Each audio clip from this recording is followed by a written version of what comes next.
Chelsea Whittington, and I am the Chief of Public and Community Relations for your Gary Community School Corporation.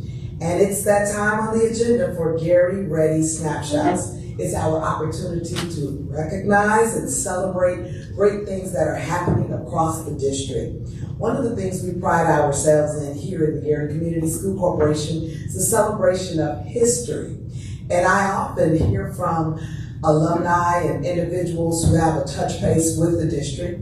And I had an email from a gentleman by the name of Mr. Arnell Hill. He's a proud graduate of Gary Westside class of 1975, and he has an award for one of our other fellow graduates that he would like to present to the school district, the school board, and Dr. Stokes posthumously. Mr. Hill, would you please come and give us this historic information and make this presentation? Can we welcome him as he comes?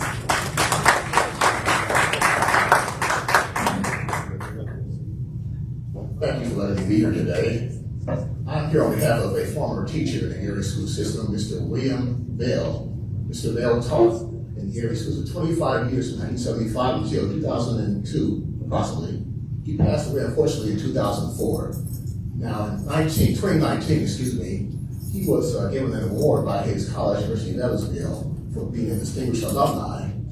Of course, he passed away then, but I took the award on his behalf, but there was no family there for him at all, and no friends, so I had this in my home for the past 6 years, but I thought about, this is the Gary school system, is where he came from, so I brought this award that he was honored with back to Gary to have you all hopefully keep in a safe place. I've got the award here, and information also.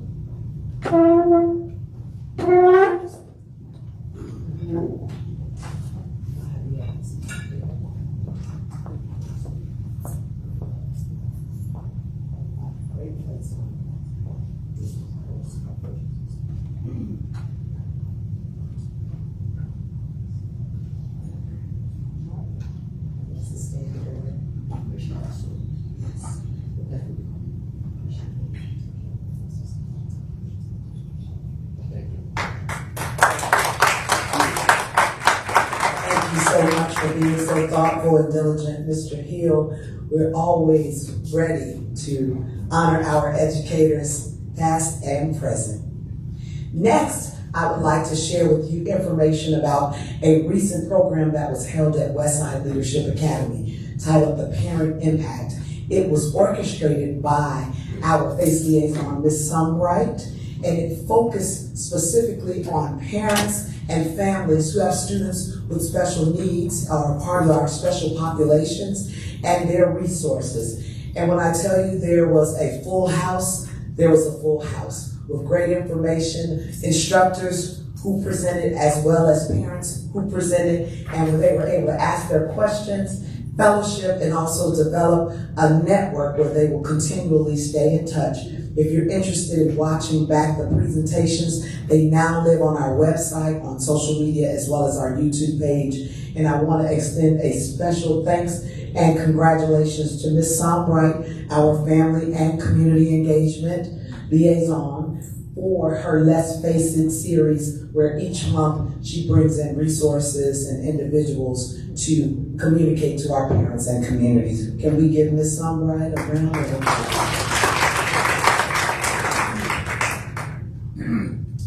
We are also still gathering data regarding our upcoming summer passport program. We simply want our parents and guardians and families to fill out this quick survey to ensure that we are ready to accommodate any and all scholars during our summer passport program. It will take place immediately the following week after school ends, and it will include a variety of enrichment opportunities for our youth across the district. But starting with this passport survey, we ask that you take it, and then we will be in touch within the next couple of weeks with a full, robust lineup of what summer looks like in your Gary schools. Next up, we are so excited to share with you that on this coming Wednesday, May 14th at 1 p.m., we'll round up right over at Bethune Early Childhood Development Center. It's the kindergarten roundup. We are ready to round everybody up for the next school year. Seems like we just got started, but it's time to round up. And this is the opportunity where parents can come who are ready to enroll their children in kindergarten and meet all of the representatives from our various elementary schools, the principals, the teachers. But we have also set up the roundup so that if you are seeking to enroll your child for any grades, we will have representatives at the roundup. There will be snacks and games and tours of the building so that people can get ready for the next school year. So again, please mark your calendars for the kindergarten roundup. And you might see a pony over there or two with the Brown Family Ranch. That will also be one of our special guests and activities for our young people as they gather to enroll in the Gary schools. The recent episode of A Day in the District features Miss Adams and Miss Kinsey from Bethune, and they're talking in depth about the kindergarten roundup. And they are also talking about the upcoming parent conference that we have on May 31st, which will take place also at Westside Leadership Academy. So we want to remind parents to also be sure to register for the free conference that's taking place at Westside from 8:30 a.m. to 1:45 p.m. And last but not least, it is my pleasure to reveal our enrollment campaign theme for the 25-26 school year. It is Strong Roots, Bright Future. And the way our team arrived at this mantra is that we know how proud we are of Gary's history, but we are also very proud of where we are headed. And if you see one of our scholars who has on sunglasses because her future is so bright, she had to put shades on. Our billboards are representative of all levels, our elementary, middle, and high school, and it has the information, of course, of where you can enroll your child. This is the tip of the iceberg, but you will hear commercials and a digital marketing campaign and a grassroots campaign and radio ads, all boasting this. So get used to it. Please join us in embracing the theme of Strong Roots, Bright Future. Enroll your child in the Gary schools today. Thank you so much. This concludes my report for Gary Ready Snapshots. You're now back in the hands of the school board. Thank you. Thank you. Are there any questions from the board members? Thank you so much. Let's move to item number 5 on our agenda. Excuse me, item number 4. I apologize.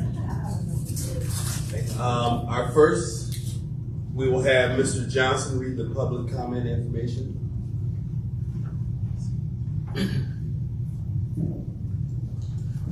Pursuant to Indiana Code 5-14-1.5-3, the Gary Community School Corporation Board of Trustees welcomes comments from the community. As a result, the agenda for each regular meeting provides time for public expression. The period of public expression is limited to 3 minutes per individual and 30 minutes total discussion of items on the agenda or to express concerns relative to the operation of the school setting, school board actions, and other items of general educational interest. If there are many people wishing to address the board, we may limit the amount of time a person may speak. Comments should be directed to the board, not individual board members. Statements shall not be abusive or argumentative. Persons making comments shall not debate statements made by others. It shall not be permissible to orally present or discuss complaints against individual employees of the Gary Community School Corporation at any board or school trustees meetings. Issues relating to personnel, individual circumstances, or an individual school will be referred to the building principal or an appropriate administrator in an attempt to resolve the issue prior to an appeal before the board. The speaker cannot transfer the remaining time to another person.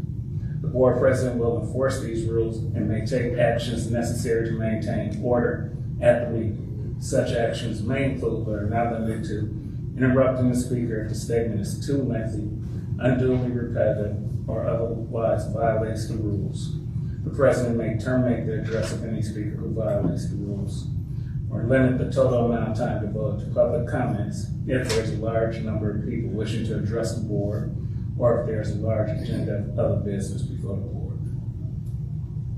Thank you, sir.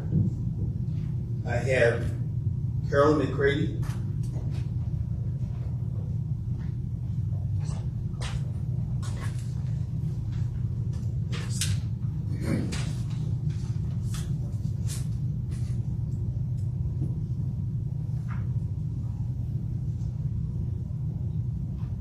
Good afternoon, everyone, board members and Dr. Stokes.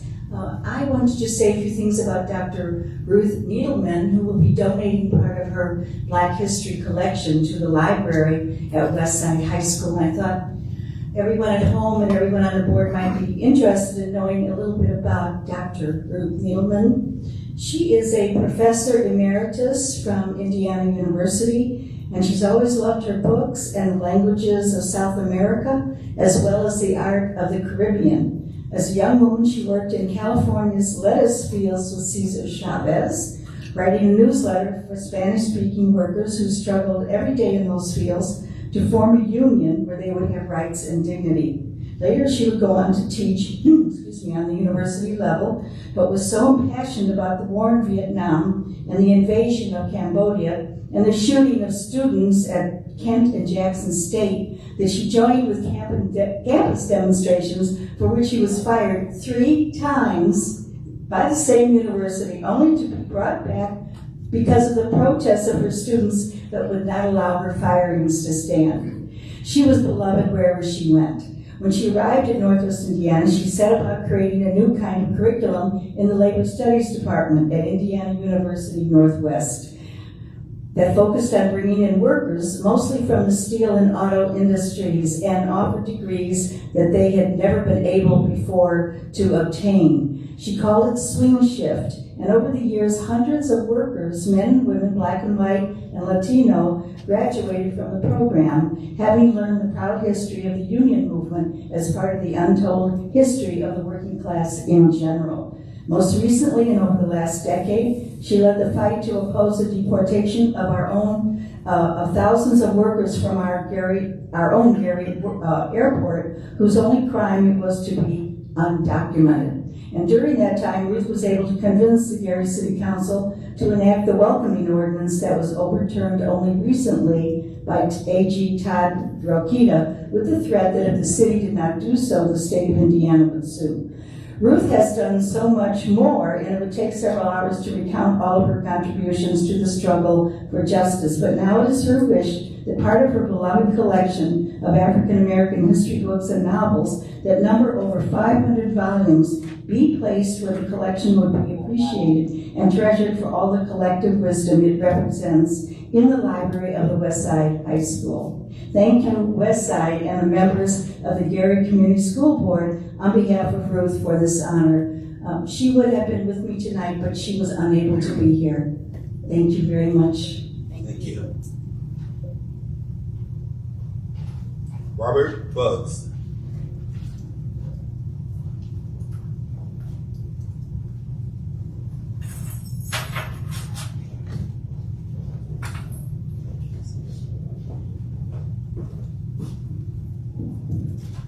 Good evening, board. My name is Robert L. Buggs, Sr., and the Hill presentation is the perfect segue into what I want to talk about tonight. There was a teacher that taught for the Gary Community School System for 60 years.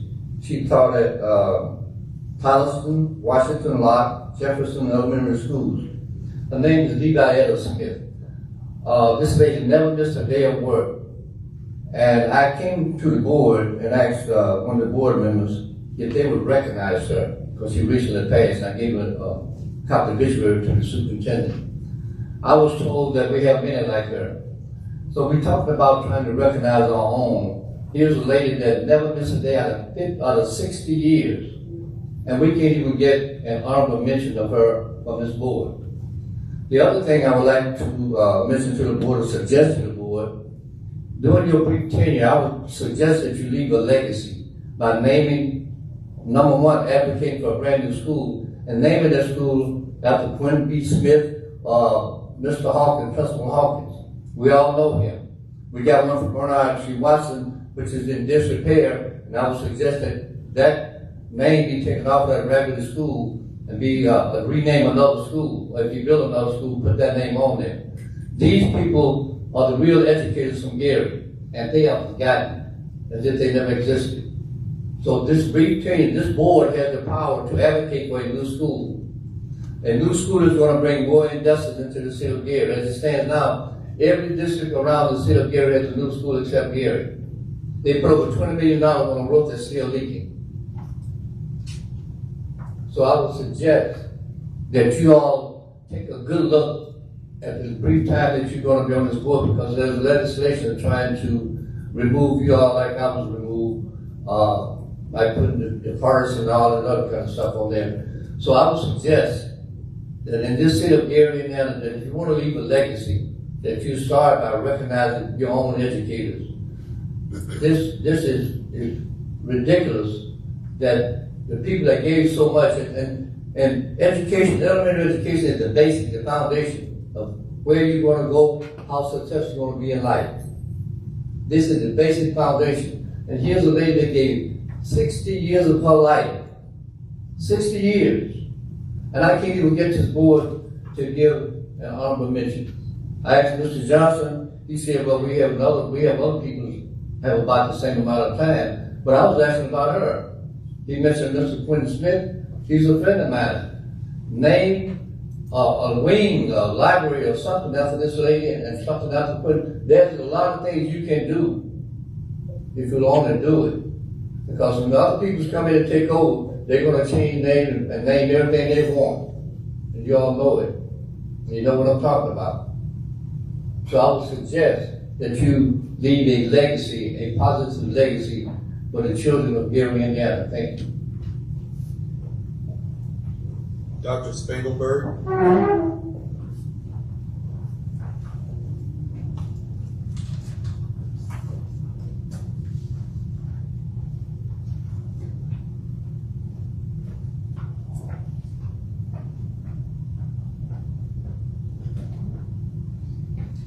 Good evening.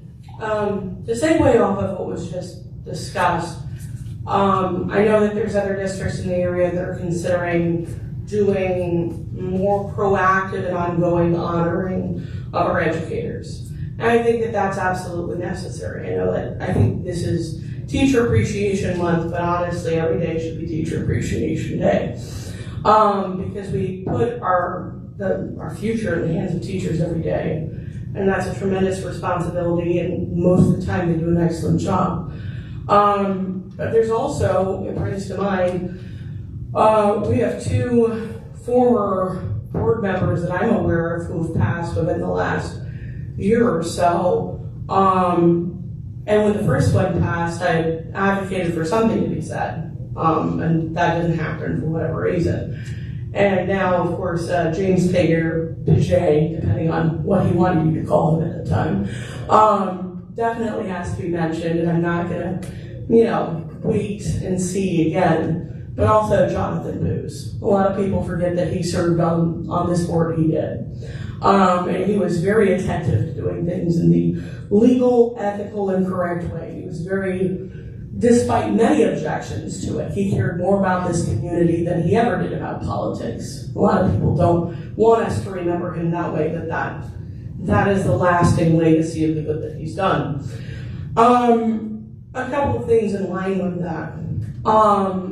We do need to be very mindful of FAFSA requirements, especially for 21st century scholars. I believe West Side was right around 68% completion by the April deadline, but the problem is that their ability to access those resources is highly dependent on them completing it by the deadline. There's still time. There's still time in the federal deadline. Hopefully they take that into account. Hopefully more of our kids can get in. I know 68% of our scholars, which was right around the state average, but our overall average was like 44, and we definitely have to push harder. And it also brings to mind, why are parents not aware that their kids are eligible? Because I'll tell you, that proportion makes no sense. A ton of our kids are eligible to be 21st century scholars. Sometimes they don't get the letter. Other thing to be mindful of, following IEP law. If a parent requests an IEP, that the process needs to begin. There should be brochures, pamphlets, information everywhere for parents to see what this process is. And this helps our teachers too, because if kids are having behaviors in the classroom that disrupt their learning or other people's learning, that's maybe a symptom of something. Medical, psychological, neurological, doesn't matter. That process still helps to address that. Thank you. Gleneva Dunham.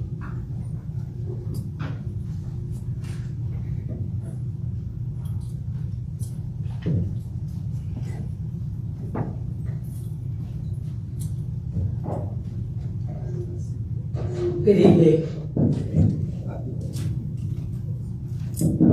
I am Gleneva Dunham, President of American Federation of Teachers, Local Number 4. I stand before you this afternoon filled with many emotions. My folks are hurting, teachers and paraprofessionals.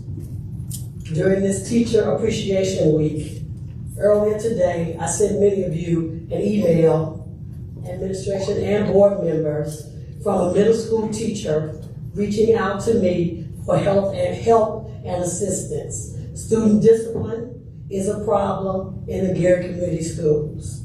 Staff are being told by building admin and security that their hands are being tied by central admin as far as consequences for student actions.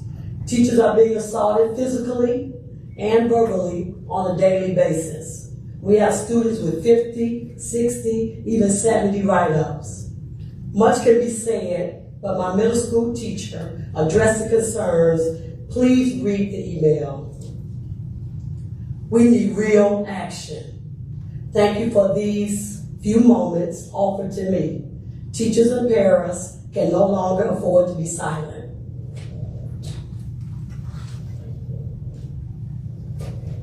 Bruce Curry.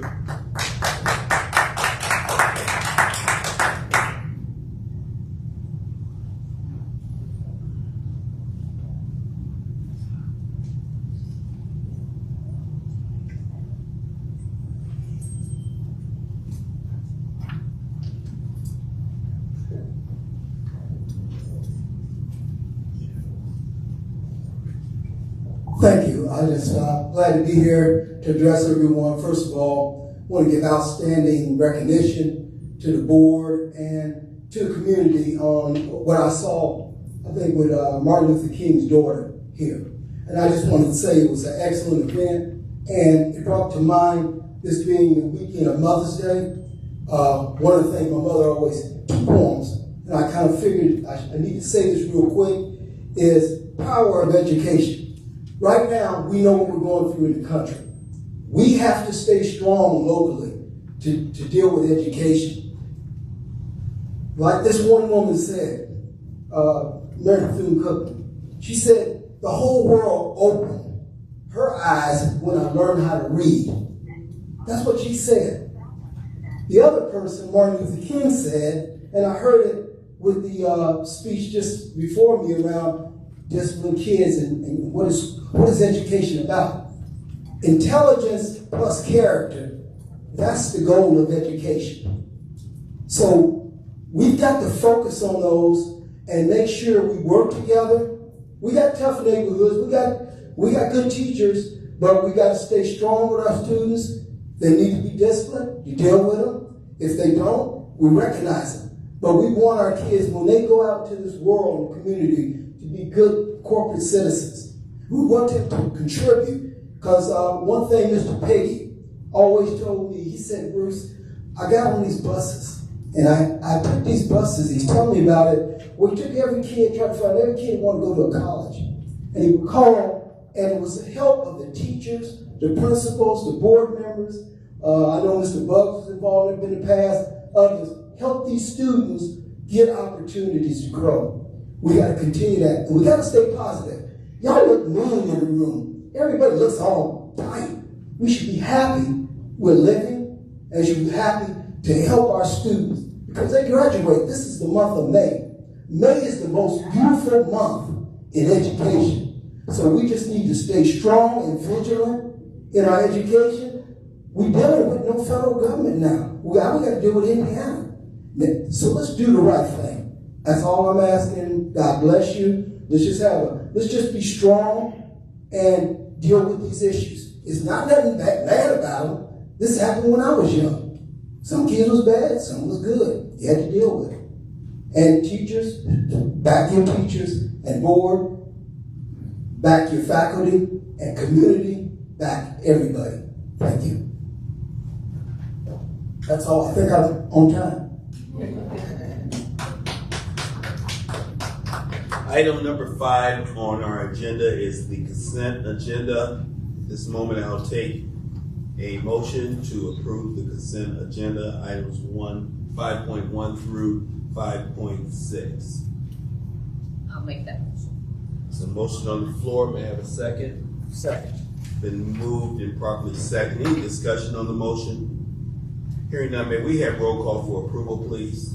Mr. Suggs, Yes. Dr. Woods, Yes. Dr. McLeod. Yes. Mr. Johnson, Yes. and I say yes. All board members say yes. With Say a yes. vote of 5 yes and 0 against, the motion carries. Consent agenda has been approved. We'll move on to item 6.1 on our agenda. Ms. Zaborowski. Good evening, Gary Community School Board members, Dr. Stokes, and community members. As you all know, we recently issued a request for proposal, an RFP for food service, which is a requirement by the state. This has been a significant undertaking, and I want to start by sincerely thanking both the RFP committee and the school board members for their dedication through this entire process. We received a total of 9 proposals, each of which required thorough analysis, thoughtful discussion, and careful consideration. This was a detailed and lengthy process, but it was critical to ensure that we are making the best possible decision for our students. So with that being said, I would first like to take a moment to thank Sodexo Magic for their many, many years of service to the Gary Community School. So after extensive review, we are excited to introduce Chartwells as our recommended food service provider for the 25-26 school year. At this time, I would like to invite the Chartwells team, part of the team, up to give a short presentation, and then I will be back to the podium.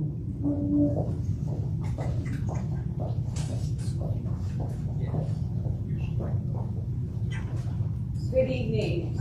My name is Kelly Deal. I'm the Regional Sales Director for Chartwells. We are honored to be here today. We're very excited to start here in the Gary Community School Corporation. This has, like Linda said, it's a long process, so her team and her dedication to it is great.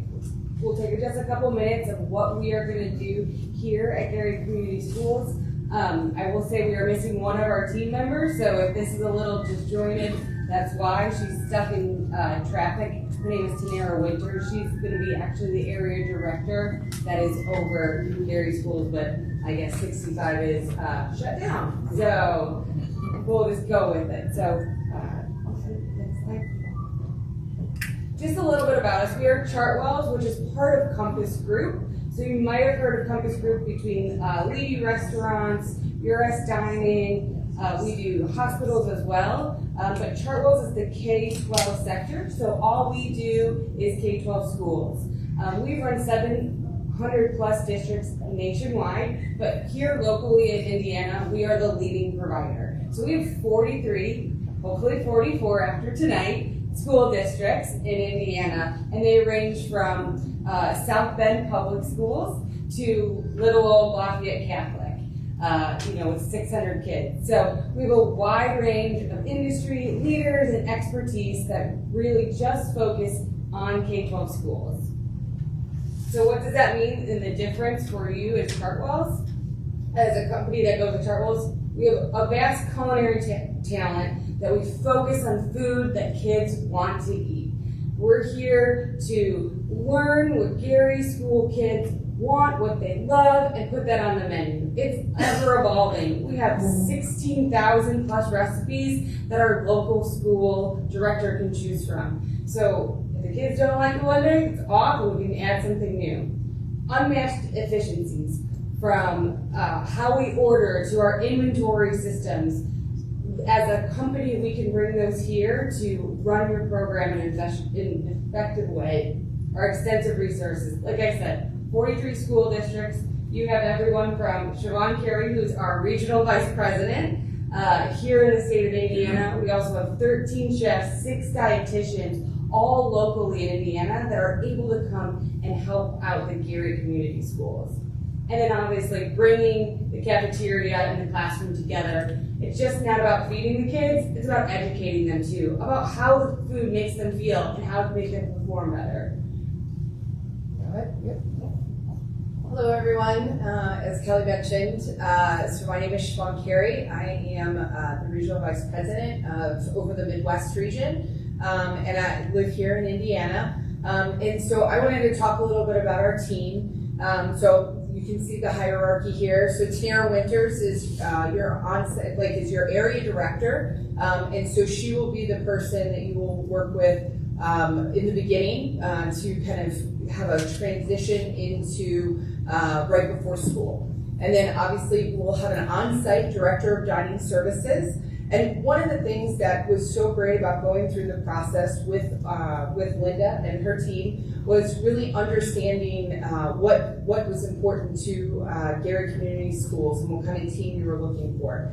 So what we heard was we need a food service director, an assistant director of dining services, which is just really is all about the operations, an executive chef, someone that's going to work with the team, really focus on the culinary presence and the food quality, and then a marketing specialist, somebody that's going to do a lot of the nutrition education and telling the story of all the things that we do here in food service. The big thing is that this is a partnership, and so there's a collaboration between who these people are, and so we want to make sure that everybody knows, you know, Linda, D'Amica is a huge piece to this as well. While she's your liaison for food service between us and Gary Community Schools, and so we want to make sure that we have a collaborative approach of the team, your on-site team, and who we pick. So everybody will get to see those candidates meet and decide who's the best fit here for your team. And so what are a couple of things that will change here in Gary Community Schools with Chartwell's as a partner? First, we are happy to introduce Navigate Foundation. Siobhan will talk about that in a little bit. But it is a 12-week paid internship program that we can have with your culinary students. And the great thing about that is Compass Group is so large. We have so many outreaches in industry and sports and entertainment that they can have other internships, just not in K-12 food service. So it could be at a hospital or sporting or dining. So it's really about bringing education, food service together for your students. Custom student-driven menus. Again, this is not a corporate menu that's a one-size-fits-all. It is about what resonates here in Gary Community Schools. Your food service director, your executive chef will be able to make those decisions on the fly through feedback from the local community, which includes parents and teachers and administrators, and of course, the students. We want to be a trusted partner. It is not, we're just a vendor here, we are a partnership. We're here to make Gary the best school corporation, the best food dining that we can. So how do we do that together? You know, and that's even getting Linda ready for her audits, which they're a lot. So come in with the binder, she's got it all, and we'll set her up for success.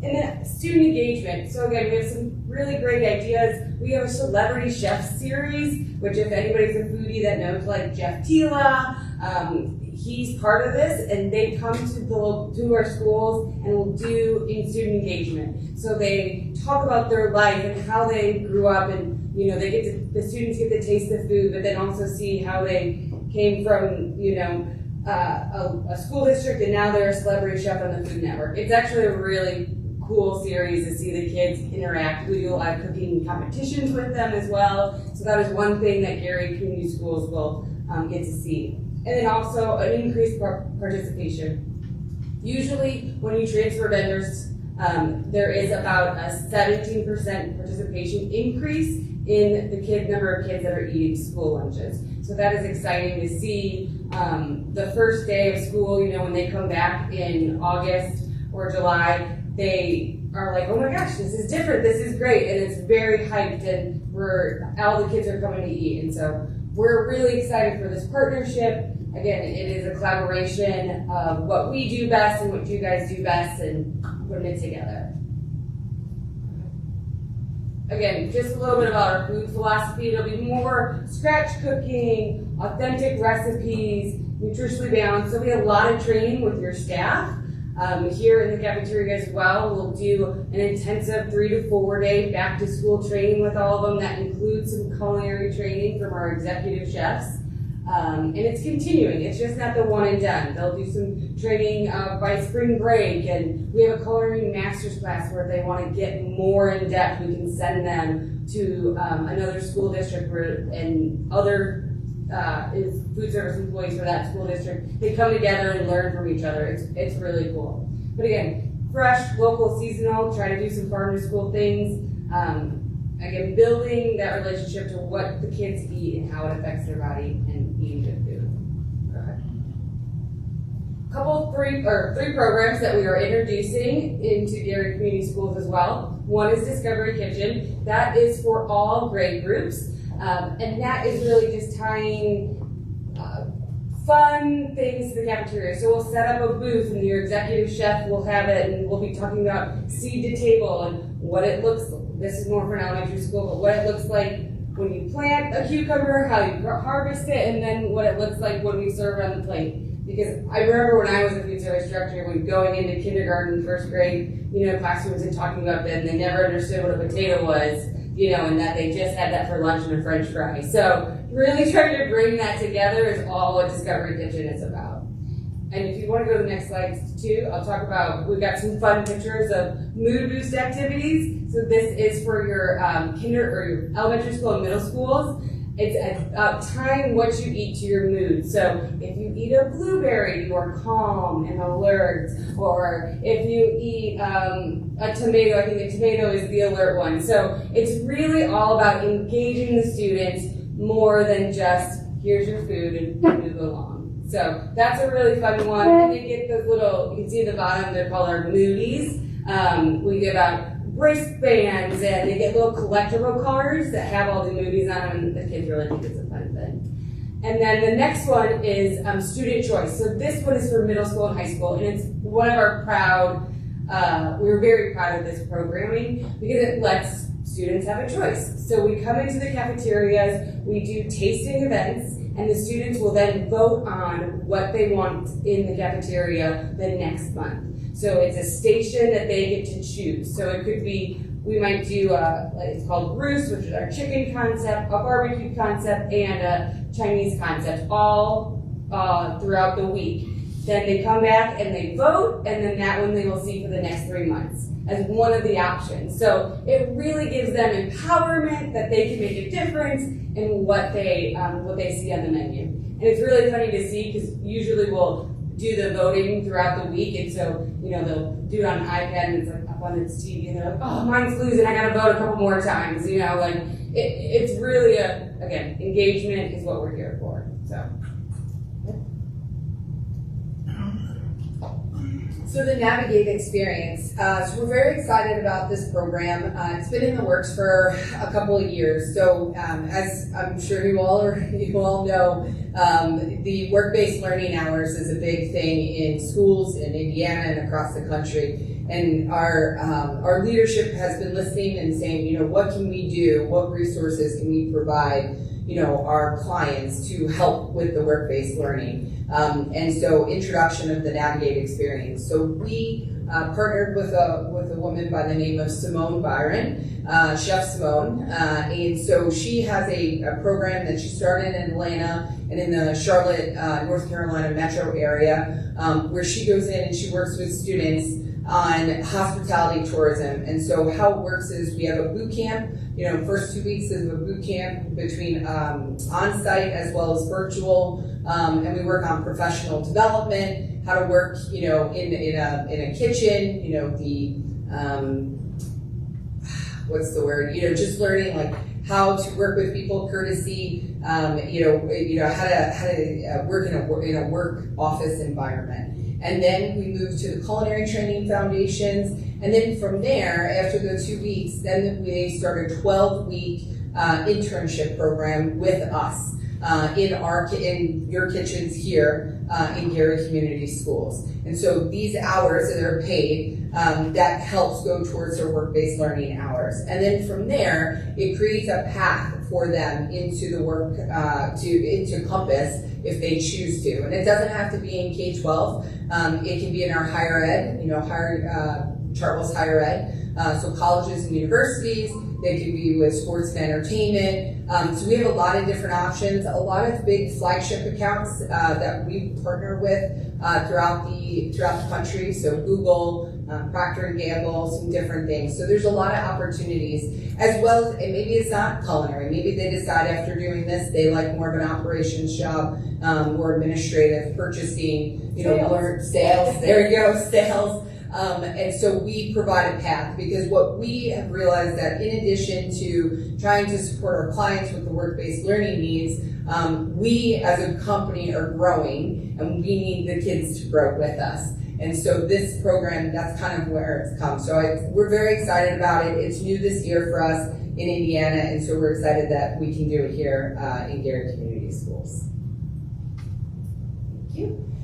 So as Kelly mentioned, student choice, right? That's a big thing. Food their way, they get a voice. Well, this is kind of goes with our philosophy. We have a listen first approach. We want to make sure not just our students but our clients that your voices are heard, and that everybody understands that we serve at the pleasure of the school district, and we want whatever you're looking for, we want to do. So it's not a cookie cutter approach. We want to customize your food service to what works best here in Gary Community Schools. So our big thing is surveys, focus groups, not just with students, but with staff as well as parents and administrators. We really work with, we love the student council. Anytime we can get in front of the student council, they are great, they are unfiltered, and they just say it like it is. And it really helps us build our menus, and then just offer different things to the students throughout, K through 12. So here at Gary Community Schools, you'll have your voice survey for the staff. So we do a your voice survey every couple of years, so that staff can really give us what they feel is important, as well as meeting with your principals quarterly, so that they can fill out a principal scorecard and tell us how we're doing. And then obviously we do a annual client survey. And at this point, this is our tagline, that we're all about the happy and healthy. It isn't just a catchphrase. It's our way of life. This is what we want. We want kids to really enjoy, obviously enjoy coming to school, and then enjoy their time in the cafeteria. So, any questions? Sorry if we went over a little bit. We're just very passionate about the school nutrition. Thank you for your presentation. I'm excited and pleased to hear about the mood food, and you taking the opportunity to share with the students how the food impacts their bodies. I think it's exciting to hear that they're getting educated as well as getting the nutrition that they need. Food their way, the input that the students give to kind of select the food for, I think you said 3 months. Mm-hmm. How responsive are you to feedback? One of the things that I've noticed current state is that I've been hearing concerns from faculty and parents and students, and it doesn't seem that we've been able to articulate that we hear you and understand your need. Have you been able to tackle that type of response? So, excuse me. So it's very important for us to embrace the community and be part of that. So making sure that whatever events are going on, that we're there to engage. So it's not just the parents' complaints are not just coming to you, that they see us at a wellness night or something of that nature, and they have a direct line to us as well. But we are happy to share. One of the things that we like to do is when we get the survey results, we like to analyze it and then say, okay, out of all, let's say we had 500 responses, we'll kind of use analytics, AI to review it and tell us, okay, out of your 500 responses, these are the top 3 things that are very consecutive amongst the group. And then we want to report that back to you, say, yes, we heard you. Here are the 3 things that we've identified that is the concern across all parties, and that this is what we want to do. And that's why we wanted to bring in a marketing specialist to help tell that story, because I think that's really important. One of the things that we've learned is that we're very humble in the sense of we just put our head down and we do our job. But the problem is not everybody knows what we're doing. And so we found that the marketing specialist is really important so she can get out there and help, or she or he, sorry. The last 2 have been female, so pardon me. But that they can get out there and really tell the story and help communicate those concerns, and not just take them, but then give a follow-through response to them. And we use your communication channels, right? So however you communicate to your parents, your community, we will, follow that along. If it's a newsletter or a social media post, or just at a career fair or a student fair, we'll be there. And typically our process with communication is we do not communicate to the community without approval from Dr. Stokes, from Linda, from D'Amica. That's just not how we operate. And so we want to make sure that you're good with the voice because we represent you. Thank you. Any additional questions, Board? The internship program. Is there how many students do you take approximately? So a cohort, I believe it's up to 15 students for a cohort. And I think that's kind of our goal is that the first 3 months is usually that transition, training the staff, getting the kiddos fed, starting the nutrition education. And then my goal would be to have the Navigate program either started by the spring of the 25-26 school year, or going into the fall of the 26-27 school year. And again, I think it's a collaboration. So we need everyone to identify those students that want to be in that program. And we have to work with the parents, make sure that we get parents' consent. There would be a virtual platform where where Chef Simone would talk to the parents and kind of give them an in-depth overview so that they can then decide if this is something they want their student to participate in. You're really looking at the juniors and the senior students to participate. Yes, I just have a brief question. Thank you for your presentation today. And although I saw quite a few pictures of the food, is there an opportunity to taste before making a decision? We should have. We were coming from Iasco though, Fort Wayne, so it was a little hard. Well, I was going to say, what can I do on the fly? Thank you. Thank you, sir. I heard something about a second chance breakfast. Can you share? Yes. So Second Chance Breakfast has been very successful at the high school level. As many of you know, I'm this way as well. I get up in the morning and it takes me about an hour and a half, before I even think about food. And so what we have seen is that with the high school students, they come off the bus, they're usually not thinking about food, they're just trying to get to their first period class, and then they get out of first period and they're very hungry. And so what we like to have is breakfast in a mobile setting. And again, it's a collaboration with the district as well as the principal. But what we have found is that between that, after first period and second and third period, having breakfast available for them to kind of grab and eat on the go as they're moving to their next class. And so we've implemented this in many of our high schools, and it's been very much appreciated by the high school students. Any other questions?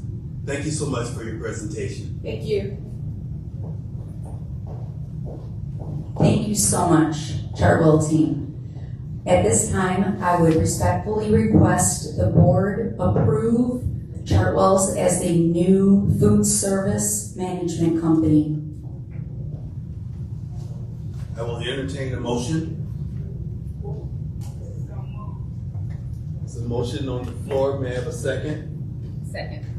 It's been moved and properly second to hire Chartwell as our food provider for the remainder of the 25-26 school year. Any discussion on the motion? May we have roll call for approval, please? Sure. Dr. Woods? Yes. Dr. McLeod? Yeah. Mr. Johnson? Yes. I say yes. And Mr. Suggs? Yes. Now we have votes of 5-0. With a vote of 5-0, welcome Chartwell. Thank you so much. Item 6.2, Dr. Nichols and Colonel Liggett.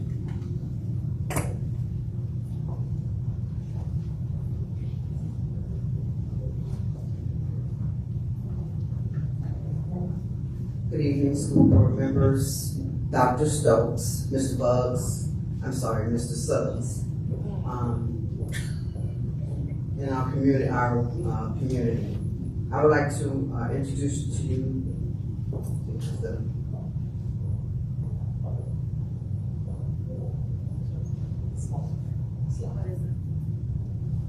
the virtual system. It's an advanced training simulator designed to prepare our trainees for real-world situations and to provide an in-depth look into human performance under pressure, helping you to make critical decisions in tense, uncertain, and rapidly evolving situations. Realistic scenarios filmed with real actors are on our virtual system. You learn how to verbal de-escalate situations. It could be for mental illness, response, active threat or active shooters, high-risk entries, duty to intervene, and various tactical approaches. Each scenario has about 25 to 85 different paths based on one's behavior. Optical features include the software, which is included with the virtual system, and also a VICTA curriculum, which will allow people to receive certification upon completion of the training. The system will become a part of our criminal justice program, but would allow students, teachers, school board members, Dr. Stokes, and the personnel at the Gary Career Center and the Gary Community School Corporation to experience training on the virtual system. By appointment and with proper clearance from Dr. Stokes and Mr. Caldwell only, the virtual system will be open to the community and surrounding neighbors.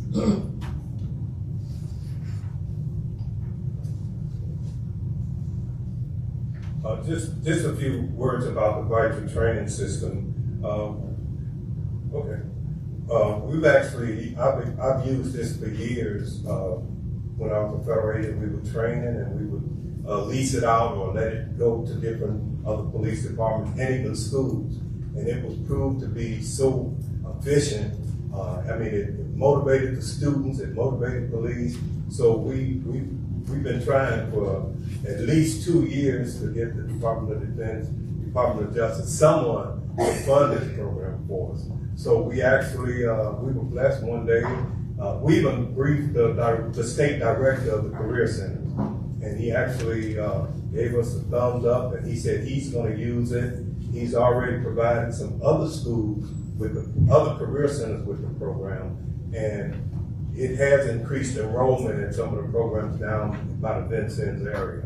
This will definitely be a game changer. This program is so effective that if you try it, you'll kind of get hooked on it, but it's so real that we can have all different types of scenarios. There's a total of over 300 scenarios. We have a program that will allow our radio and TV program to make actual videos using, our school district, our people. So it's gonna be as real as we can make it. It has different things like, it has the weapon system, but it also has the mace and the taser. So this is a system that's really effective. It's been tested years and years, and it's been used. We're hoping we've discussed partnership. If we're successful, we'll be having a partnership with the Gary Police Department, as well as a federal agency in this area that's very interested in partnering with us. Do you have any questions? No, I don't have any questions, but I just want to let the board know, I did attend a walkthrough of VirTra out about the Valparaiso, and the system is extremely impressive and very realistic, and so I think it's definitely something that we should have for our students' use.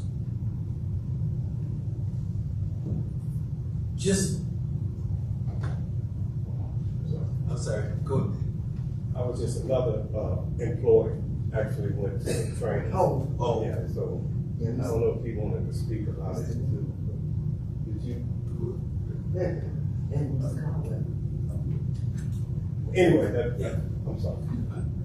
Would you explain the funding to me again?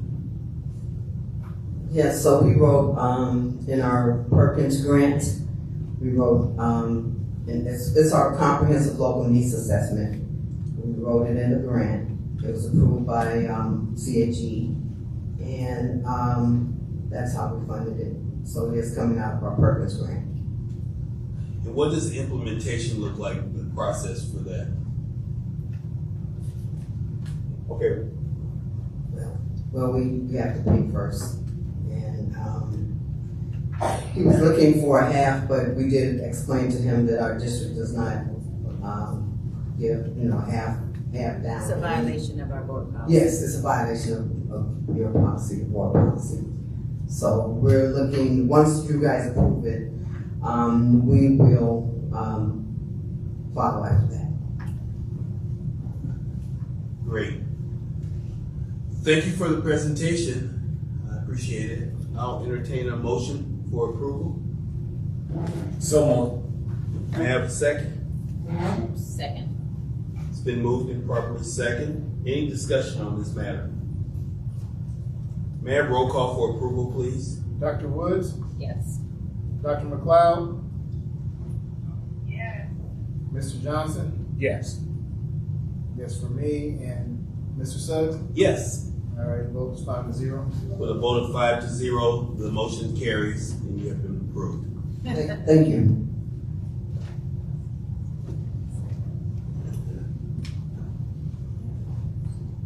Item 6.3,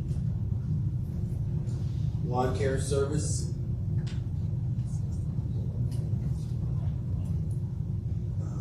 In regards to Rough Hands as the provider. So basically, we wanted to ask the board to approve Rough Hands as our provider to support with not only lawn service care that deals with mowing, but they actually graciously agreed to clean up some of our lots where unfortunately they're seeing some dumping. So they, because they weren't necessarily the lowest bid, but when you consider all of the other extra work with the cleanup that they were doing, they were definitely a great bid. And so we're asking that the board will approve them as our vendor to support the lawn care. Thank you, Dr. Stokes. Any questions on this matter? I'll entertain a motion for approval, please. So moved, Mr. Chairman. Thank you. May I have a second? Second. Then moved and properly second. Any discussion on this matter? Roll call for approval, please. Dr. Woods? Yes. Dr. McLeod? Yes. Mr. Johnson? Yes. I say yes, and Mr. Suggs? Yes. All right, the votes are 5-0 in favor. With a vote of 5-0, motion carries and Rough Hands has been approved as our lawn care provider. Item 6.4, Mr. Richards.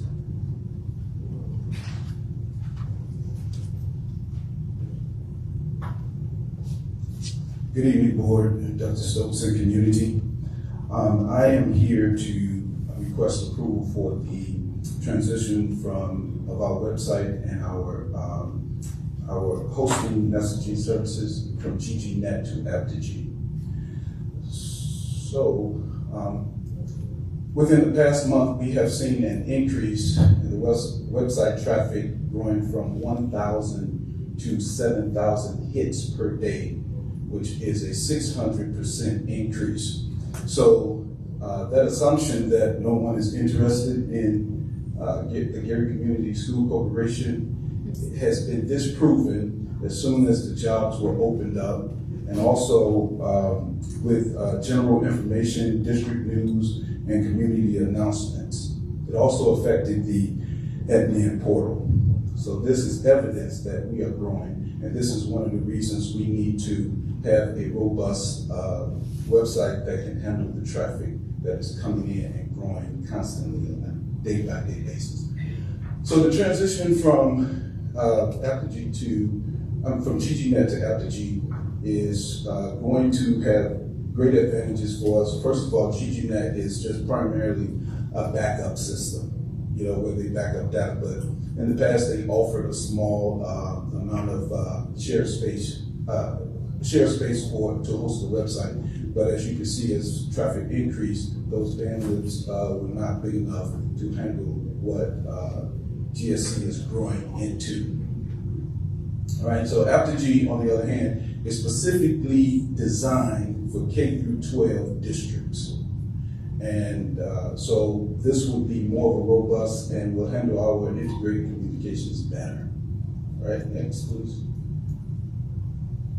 So as you can see, with the tools that we have and the communication tools that we have, you can see the check boxes that PowerSchool and GGNet are two separate messaging and hosting systems, but with Aptogee, we bring all of that together, and we will have one robust website to do our transactions. Okay. So I'm requesting approval for transition from GGNet to Aptogee for our website hosting and messaging services. Thank you. Any questions, board?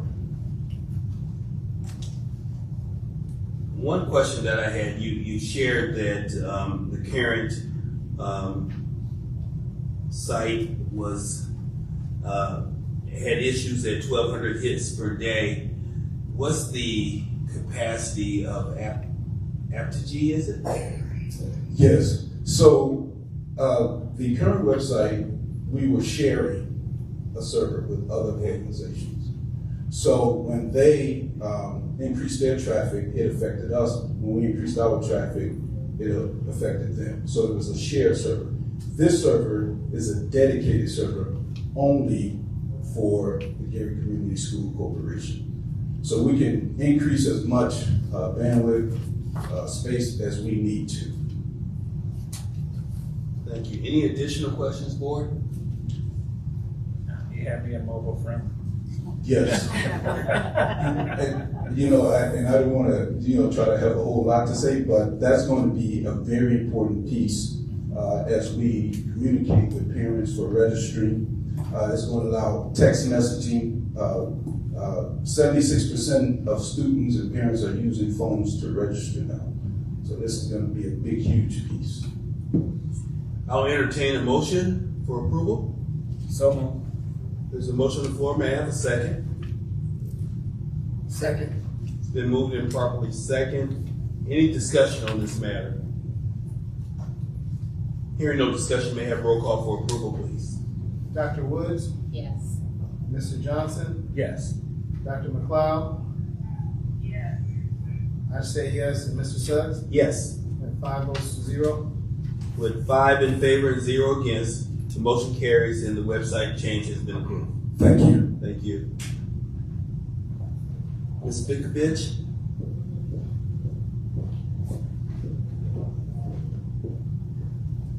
Good evening, Board, Dr. Stokes, and community members. I am before you today to request the acceptance of Resolution 14. In contemplation of Resolution 14, we would like the Board to consider that current employees covered under the labor union agreements being considered are entitled to the benefits and protections of those agreements until such time as they are no longer employed by the Gary Community School Corporation. The maintenance agreement has not been revisited since its last inception in 1997. In addition to that fact, and the National Labor Relations Act not requiring the Gary Community School Corporation to recognize any labor organization, the agreements in place inhibit the ability for the district to move forward in hiring the necessary staff to support our grounds in a fiscally responsible way. In closing, I request the acceptance of resolution number 14. Any questions? Thank you. Any questions, board members?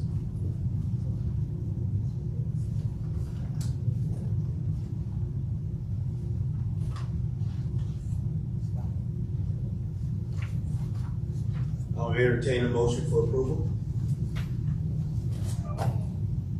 It's been moved. May I have a second? Second.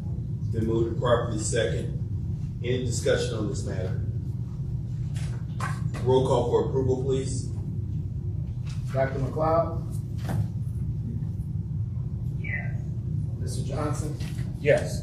Dr. Woods? Yes. I say yes, and Mr. Suggs? Yes. All right, the vote is 5-0. With a vote of 5-0, resolution 14, bargaining agreement has been approved. Item number 6.6, it's a approval for donations. Any clarity that we have on that?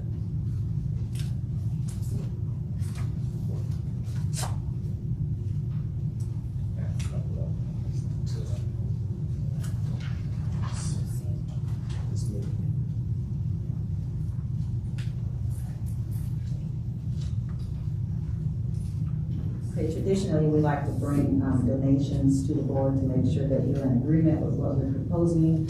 We have a fund for the Westside Leadership Academy, their Performing Arts Fund. There is an amount of $125, and the donor donation is from Eternal World Kingdom Ministries.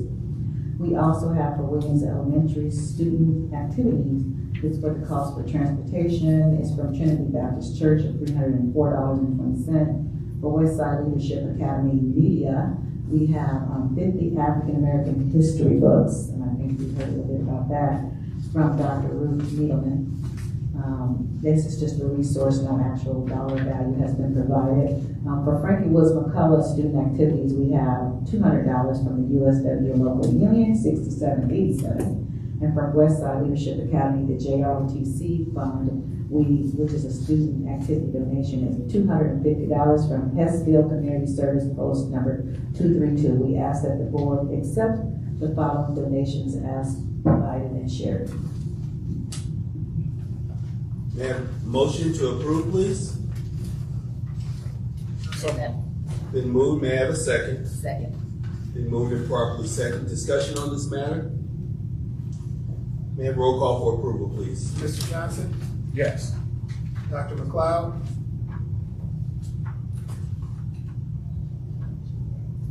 Dr. McLeod? Yes. Okay. Thank you. Dr. Woods? Yes. I say yes, and Mr. Suggs? Yes. And the votes are 5-0. With a vote to 5-0, we welcome the donations. Thank you. Items number 6.7, field conference experiences. As you see in your packet, there's a list of conferences and field experiences. Any questions from the board on these items? Hearing no questions, I'll entertain a motion for approval. So moved. May I have a second? Second. It's been moved and properly second. Any discussion on these experiences on the motion? May we have roll call, please? Dr. Woods? Yes. Dr. McLeod? Yes. Mr. Johnson? Yes. I say yes, and Mr. Suggs? Yes. Votes 5-0 in favor. With a vote to 5 to 0, the field experience has been approved. Thank you. Let's move on to item number 7.1 on our agenda. Dr. Nichols.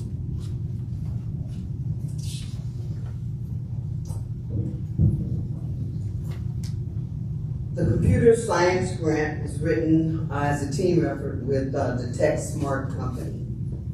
Our grant, we were awarded $108,000, and the grant allows for 2 teachers from Westside Leadership Academy, 2 teachers from Bailey Middle School, 2 teachers from Gary Middle School, and 2 teachers from the Career Center to train with the Tech Smart company for computer science implementation in our district.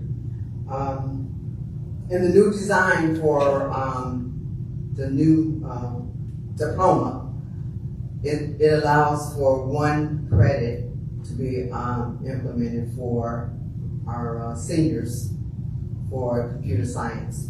So any teacher in the system can teach computer science once they receive the training.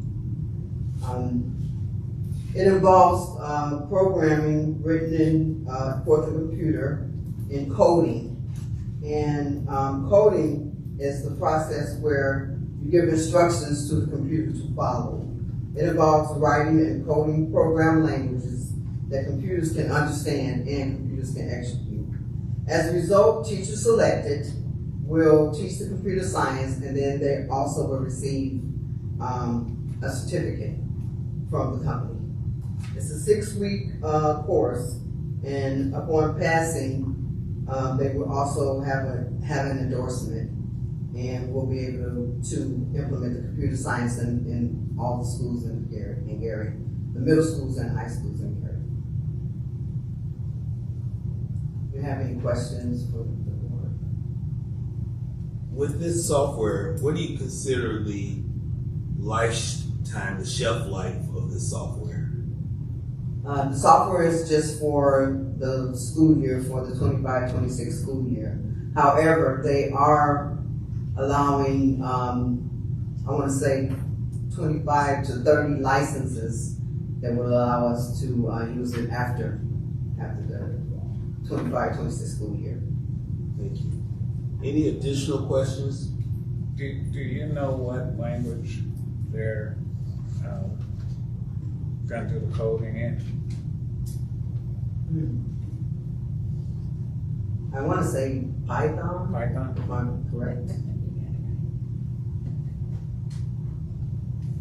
Any additional questions? Thank you. Appreciate it. Thank you. Item 8.1, legislative update. Yes. Senator Mark Spencer, please. Good evening. Good evening, members of the board, President Suggs, Superintendent Stokes, to the audience present tonight, and those who are viewing by way of social media and streaming. I wish you all a good evening. It's a pleasure to be with you. I am Senator Mark Spencer. I represent District 3, which encompasses Gary, Hobart, Maryville, Lake Station, and New Chicago. I was asked to come here tonight to talk to you from Dr. Stokes' office, specifically Dr. Stokes, in reference to our biennium and our legislative session of 2025, and more specifically the fiscal impact on the Gary Community School Corporation. So with that being said, there's a lot to dig into, and I do not want to get deep into the weeds because this legislation is massive. It's an omnibus bill with a lot of pieces and parts to it. Some of us refer to it as the Christmas tree because it keeps adding ornaments as it progresses. So with that being said, I want you to understand what I'm going to share with you tonight. The projections, and the projections were provided by the State Budget Agency, or the SBA, the Indiana Economic Forum, and the Revenue Forecast Technical Committee. So as a freshman, this is my first session, and 5 weeks in, it has been quite the experience, to say the least. But with regard to what we're discussing tonight, there are 2 major pieces of legislation that I want to discuss with you. The first is budget the budget, which is House Enrollment Act 1001. And the state legislature passed a $44 billion budget that fails to take the necessary steps to support all Hoosiers. So the Indiana Senate Democrats introduced over 60 amendments to the budget, focusing on empowering working Hoosiers, uplifting our schools, and taking care of our aging parents and grandparents. And some examples of that are the education amendments that we drafted included school voucher accountability, teachers earning $60,000 minimum salary, restoration to school internet grants, requiring schools to provide a plan to DOE, Department of Education, to find more understanding and balance with school counselor ratios. But none of those issues were discussed nor adopted. We also talk about a property tax reform, and that's Senate Enrollment Act 1, okay? And under the direction of our governor, the legislature focused on alleviating the burden of property taxes to Hoosiers, which we all need to do. Now, however, the final bill offers substantive relief only to the wealthy, with those families with homes that are valued at $150,000 or less are expected to see an increase over the next 3 years. Next slide, please. So I want to get into some of these projections, and again, I want to emphasize they're merely projections, but from sources that are well equipped to offer these renderings. So if you will look with me at the total funding column, as we look at the impact onto the Gary Community School Corporation for funding year 2026. This column shows the total funding per year for Gary schools. And in funding year fiscal, and if I say funding, I meant fiscal, year 2026, Gary Community School Corporation is going to receive $42.74 million. And in 2027, Gary schools will receive $42.51 million. Again, emphasizing projections only. So if we look at the next column, funding change. This column shows the year-to-year change in the total funding. We only see 0.9% increase in fiscal year 2026, while in fiscal year 2027, there is a decreased total funding of 0.5%. Now, the next column is the per pupil ADM, which is the average daily membership. And when we take the total funding divided by the ADM, Gary Community School Corporation will see $10,422 per student in 2026 and $10,650 per student in 2027. Now, from a quick glance, thank you so much. From a quick glance, this is within the top 10% of all public school corporations in the state, and we're probably somewhere number 5 or number 6. If you look at per pupil change, the Gary Community School Corporation is seeing an increase in both fiscal years when it comes to dollar per pupil. This is in spite of a projected ADM decrease as well.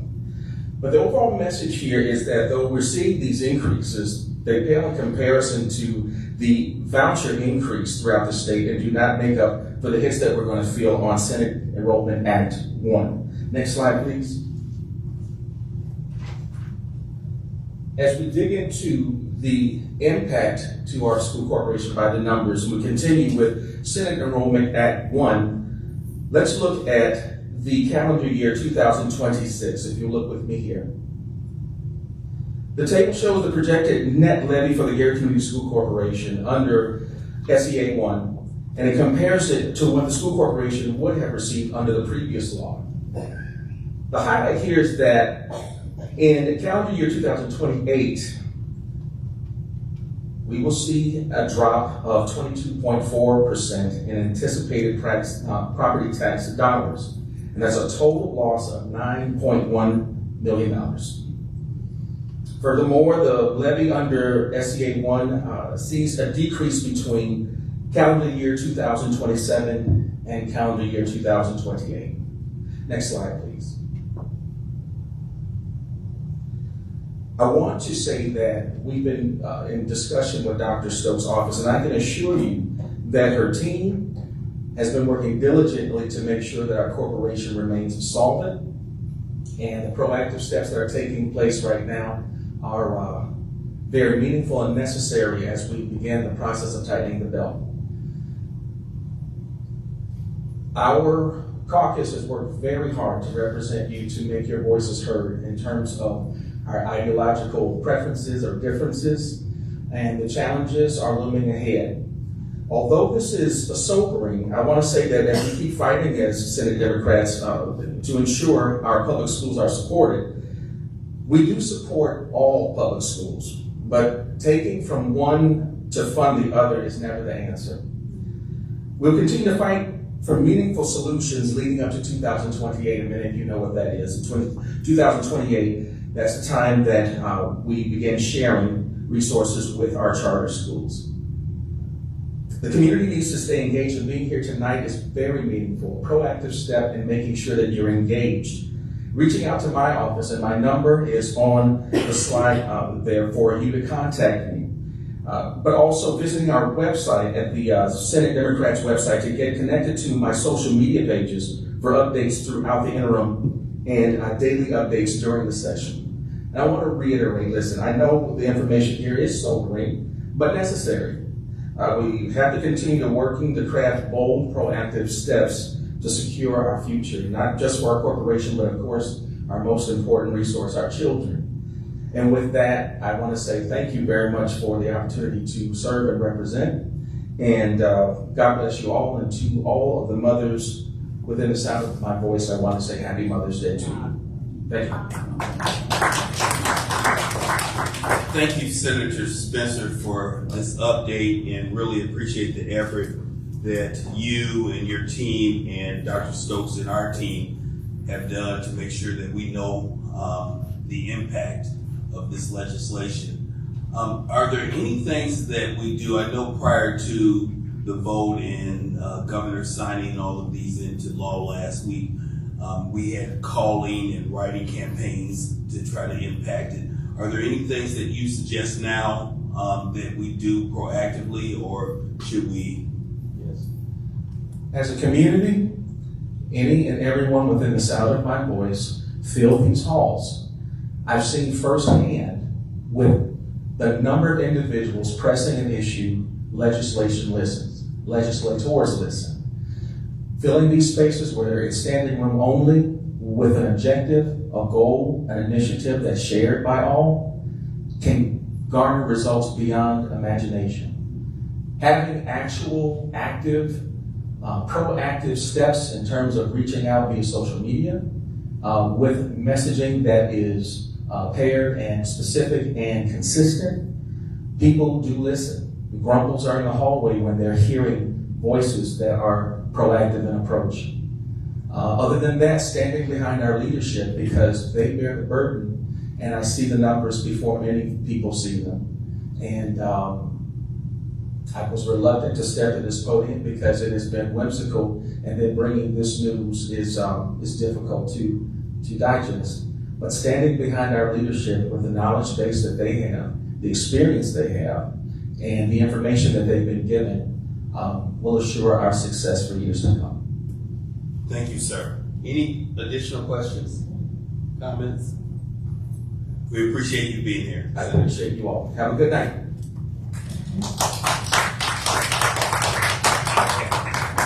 Item 8.2, academic updates. Dr. Treadwell.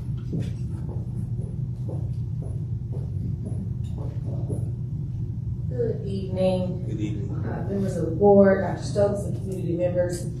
I have the pleasure of, you go to the next slide. I'm talking a little bit tonight about our K-5 curriculum adoption, which is challenging to come behind the fiscal update, but I shall share. And so as a district, we have a very strong, compelling vision that we're working to accomplish alongside our mission.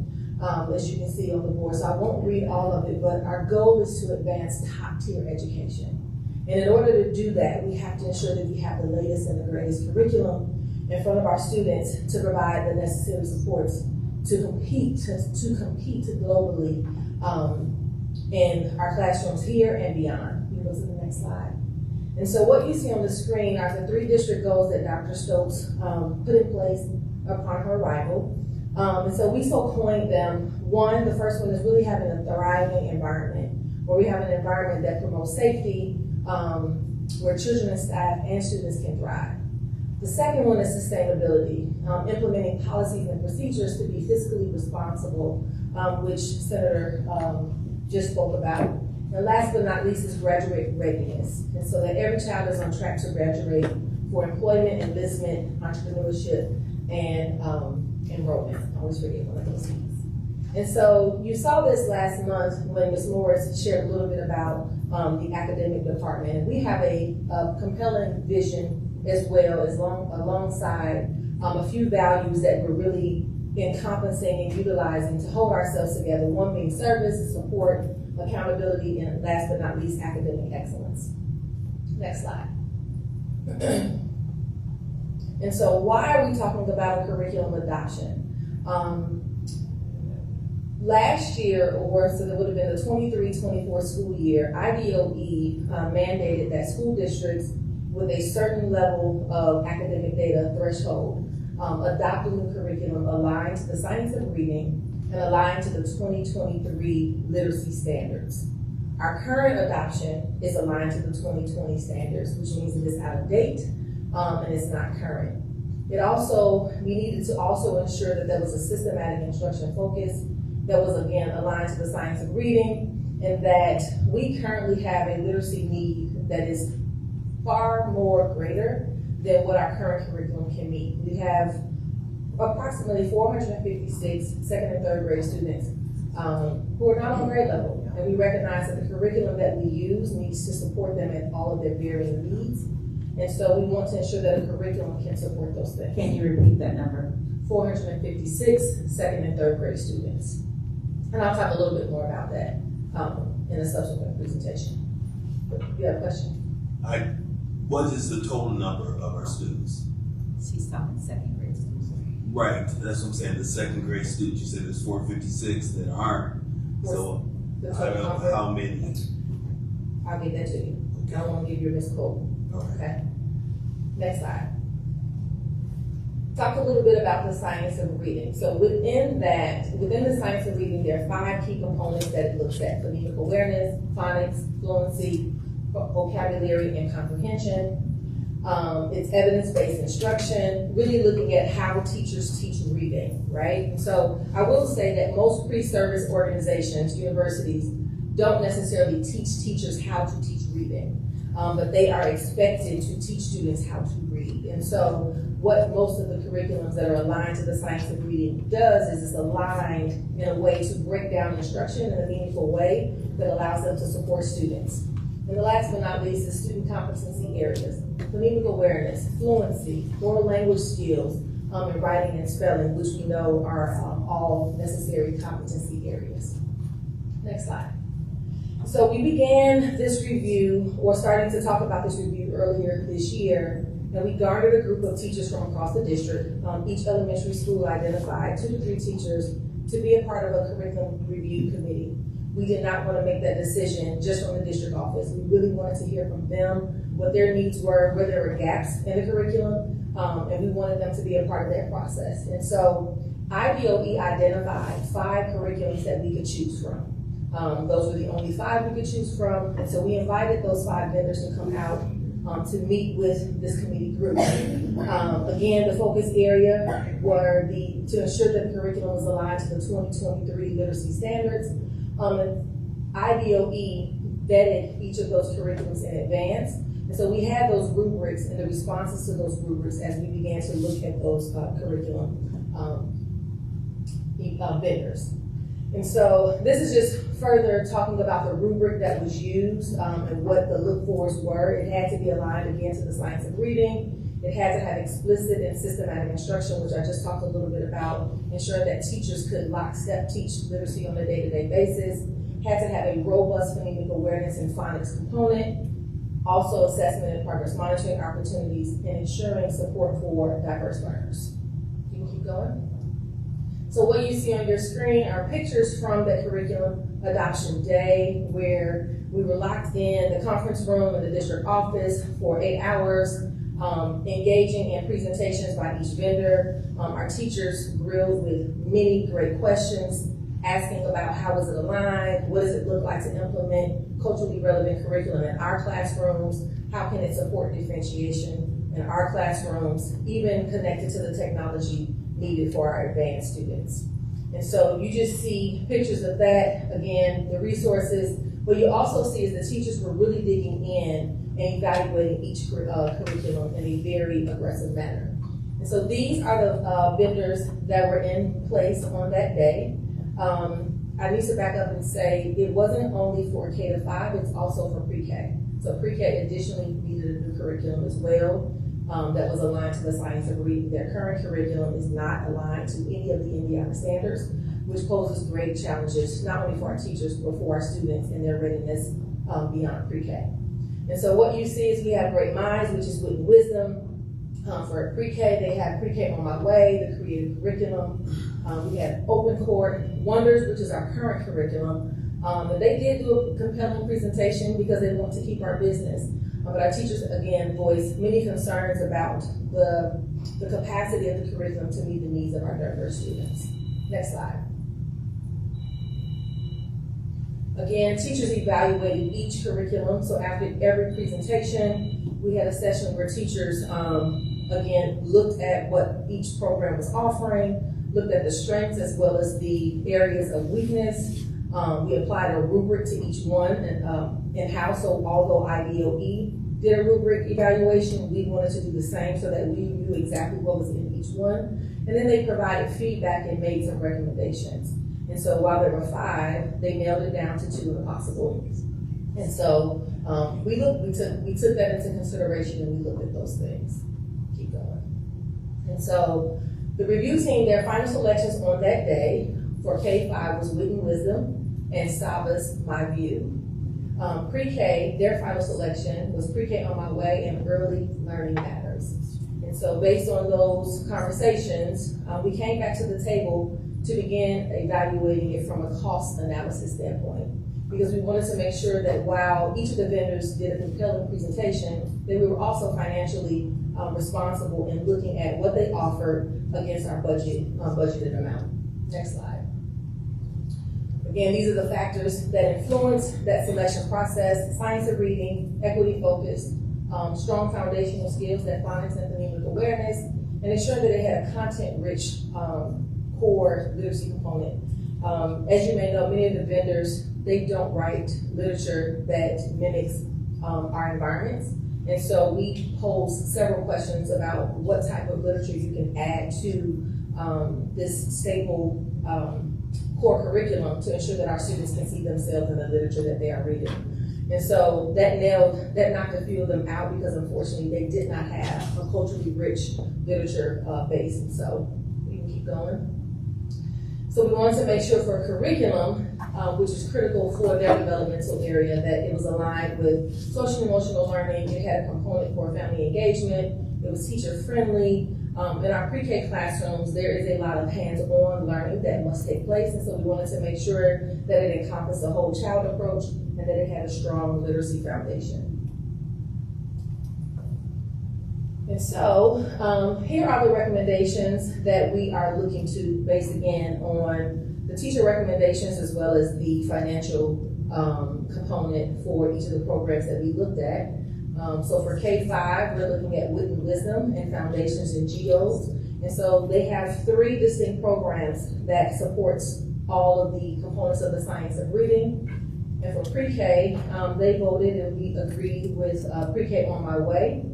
And the goal is to begin this implementation in 25-26 school year, which means over the next few months, we have to roll out a robust professional development plan that will encompass PD for the school leaders, the classroom teachers, and the support staff. And all of the vendors are offering ongoing PD, so it will not be a one and done professional learning. They will come in, do boots on the ground professional development, coaching in the classroom, really to ensure that teachers are implementing this new curriculum with fidelity. Next slide. So I did want to share with you the curriculum adoption costs, just so you can see what it will cost us at a total investment for not only our pre-K program, but also our K-5. I could also share with you at a later date, and this is probably on the lower end. There were some that came in almost close to over $1 million for just the K-5 program. And so it roughly goes about $743,000 for pre-K through 5th grade. And this program comes with the Kit and Caboodle, the Cadillac version, all things for literacy, decodable readers for students, again, professional development, and the core curriculum for the teachers. I think that's the last slide. Maybe? That's it. Any questions? Thank you for sharing and giving us a glance of the value of the science of reading. And what I'm interested in is, as we decide as a district to support initiatives to improve our student performance, what are the KPIs, the metrics that we as a board can utilize to show that there's growth, not only in our students, but in the capacity of our teachers? I thought it was important what you said, that they didn't really, you were aware as a teacher, but teaching you how to teach reading.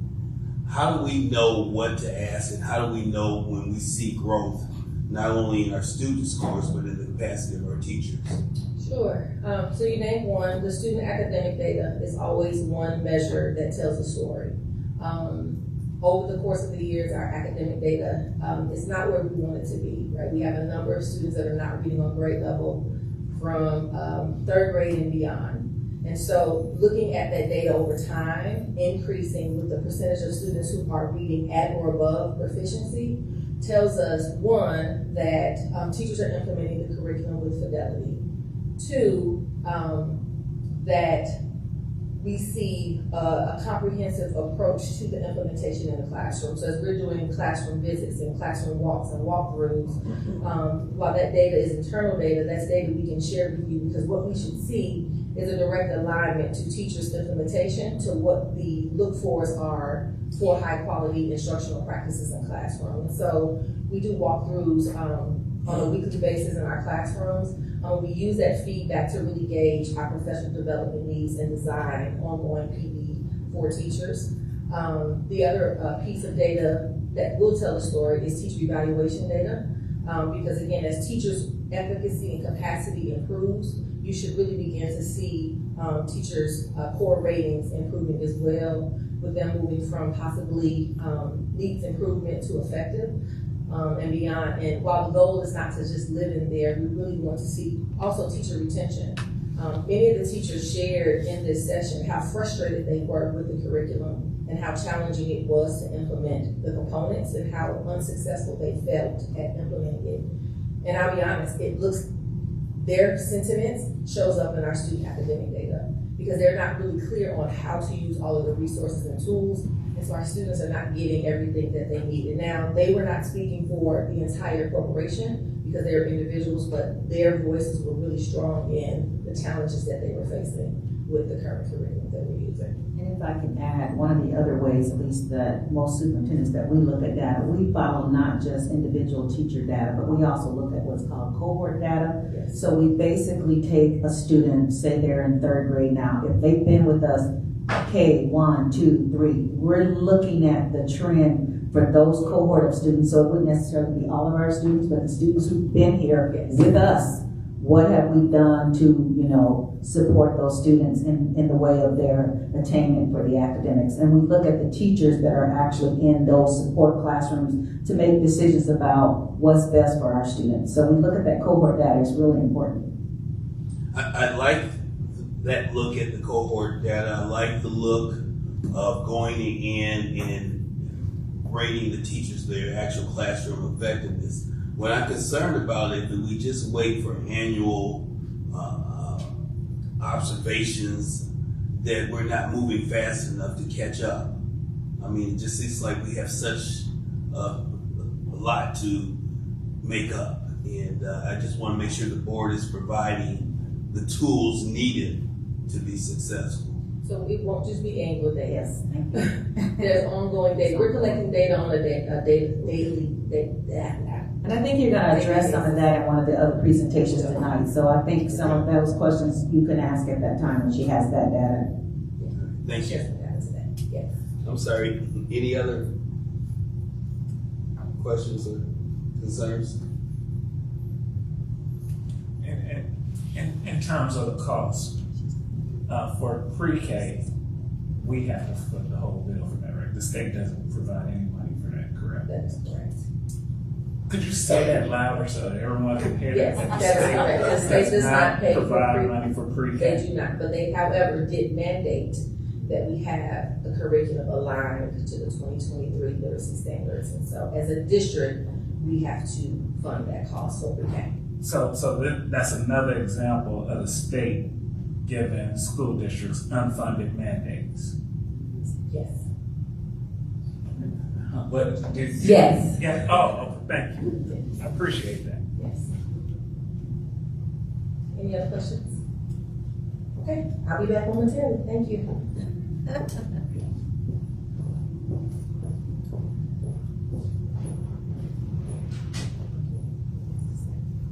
Ms. Adams. Good evening, board, Dr. Stokes, and community members. My name is Jamila Adams. I am Assistant Director of Curriculum Assessment for the Gary Community School Corporation.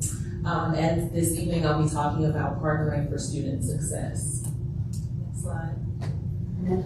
So as Dr. Treadwell already talked about our academic department's vision, I just want to remind you all that we are focused on service, support, accountability, and academic excellence. Next slide. So the purpose for my presentation today is just to elevate family engagement, highlight the dual capacity building framework, and I'll tell you about that in a little bit, and then preview some key efforts we have coming up. I work with MTSS, which is Multi-Tier Systems of Support, but we have a grant, which I'll talk about in 1 second, and so I also coordinate some of our parent engagement efforts. Next slide.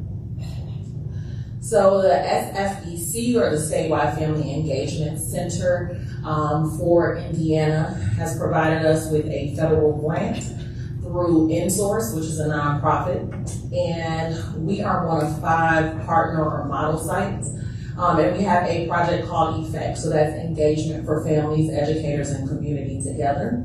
We were selected and we receive $100,000 per year for 5 years, and this is our 2nd year of the grant. Next slide. Our other partner sites are Goshen, MSD Warren, Bartholomew, and Perry Central.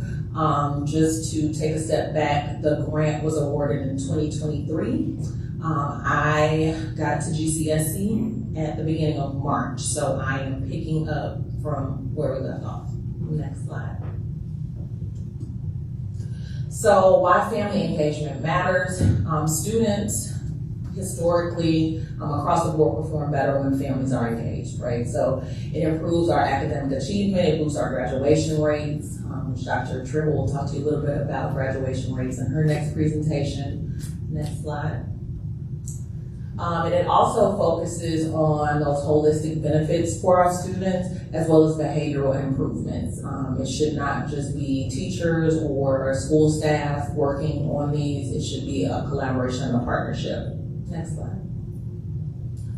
And those partnerships promote trust and they support student success. And we certainly have seen, at least since I've been here at the events I've been with, speaking to parents, like the one mentioned earlier from our special populations department, that trust is key. As a previous teacher, I know that to be true when it comes to the students in our classrooms. And we want to make sure that we meet the needs of all of our students. Next slide. So the grant works on a framework called the Dual Capacity Building Framework for School and Family Partnerships. Dr. Karen Mack is out of Harvard, and she is the person who developed this framework. And this framework really gets to two-way growth, so we want to make sure that our staff, you all just mentioned staff capacity, we want to make sure that they build the capacity to engage with families. That's not something that's necessarily taught in teacher preparation programs. but also building the confidence and the skills and the trust and the self-efficacy of our families to support and advocate for their students. So we're moving from traditional involvement to co-creation and shared responsibility. And this is the framework. And what we did is everything that we do, we kind of process it through those policy and program goals, which are going to be our 4 C's of capabilities, connections, cognition, and confidence. So those are the things that we are using as through lines to build this across the district when it comes to our staff and family engagement. Next slide. And so how we're putting that framework into action here at GCSC is staff will be receiving professional development on effective engagement strategies. We've actually already started that. Parent voice will be prioritizing focus group and stakeholder meetings, which we'll talk about in a little bit. And schools will co-design events with families and not just for them. We don't want to be the experts. We want to include them as experts as well. Next slide. So one of the things that we work with is our regional stakeholder group. We have flyers back here if anybody wants to join. But we want parents, we want community members, we want anyone that's an advocate for children to be on this group. We meet once a month. We had our first meeting last month and our next one is coming up, which we'll talk about in a second. But basically these group members serve as ambassadors between the school district and families. They recruit other family members, and then they also represent our population, but we review data, we talk about feedback, and then we try to engage with resources to ensure our families are prepared to advocate for their children. Next slide. This month's focus, we'll be meeting next Wednesday from 4 to 5:30 at the district office. And so we'll be focusing on asset mapping. Some of the folks on our team are from Gary, some are not. And so we're really gonna sit down and see what resources we have here in Gary, in the community, and how we can utilize those moving forward for this school year and SY26. We wanna talk about the community strengths, any areas of need for our families, for our students. And so we're really gonna sit down and kind of take a comprehensive look at what is available here in the city for our families. Next slide. And one of the initiatives that we have coming up on Saturday, May 31st is our Power of Partnership Parent Conference. It's our inaugural conference. And we're gonna be focusing on fostering academic success and emotional well-being. Our First Lady, Crystal Milton, is going to be our keynote speaker. It is going to truly be a day that's gonna focus on adult wellness. And we're also going to focus on that staff and parent capacity. So we're gonna have some focus on restorative justice, restorative practices, so that we can shift adult mindsets in the district, as well as providing the parents opportunities to advocate for themselves and for their students and take on some leadership roles. We'll have a resource fair. Different community organizations are going to be there to provide some resources for our families. We'll have food, and we're just gonna have a good time. So we're looking forward to that, and we hope that you all can make it. We have flyers for that too. So we hope to see you there. But this is really truly for the district, but also for the city. So if we have folks from Gary who are parents of littles that are not yet in pre-K, we still want them to come out. If you're not a parent, I'm an aunt, I'm not a parent. I still want you to come out because there's something that we can all take from this. Because it really is going to be focused on adult mindset shifts. Next slide. And so the call to action is the last thing I have is just, we want everybody to get involved. This is truly about shifting mindsets in Gary, not just the school district, because we all have a part to do when it comes to ensuring the success of our students. And so if we start now, I know we can see leaps and bounds when it comes to growth for family engagement in this district. And so thank you for giving me time. I think that's it. And do you all have any questions? The one thing that I would ask, I think what you shared earlier about the effort is going to be different than just doing it here in the classroom. And I think it's been evident here at our board meetings that we have some engaged stakeholders from different areas of the community. And I would just suggest that we lean into those stakeholders, because this is, I think Dr. Stokes says it takes more than me and you. It takes me. There you go. There you go. So I just encourage that. I applaud this effort, but I encourage for us to spread the traditional way we look at it. Our churches is a wonderful way to reach out to our families, to reach out to our students. And so I just want to make sure that we are doing everything we can to move our needle. So thank you for the effort. Thank you. Thank you.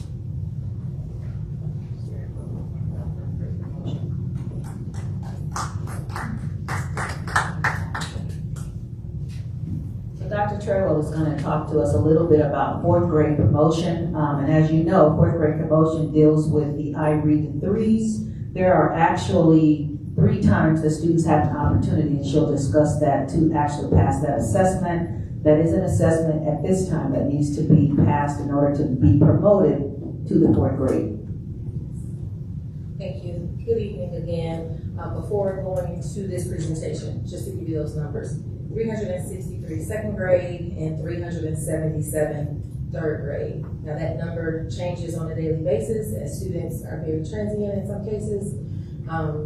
School just got 3 new third graders just a couple weeks ago, and so put an extra mark by that number because I'm sure it's changed since I last pulled. So 363, 377. So out of 744 students, we have 456 that have not passed. I'll talk more about it. Okay. Yes. That are in need of additional support. Thank you. Okay. So what I'm going to talk a little bit about now is some preliminary data. And I say preliminary on purpose because some of our data is still being cycled through, and it's not yet complete. But what I will be sharing today is data that we do have for your review. And so before I go into the data, I'm going to talk a little bit about a balanced assessment system and why that is important. And it'll actually answer your question earlier about other ways that we assess beyond the annual, which talks about it, goes deeper into the balanced assessment system.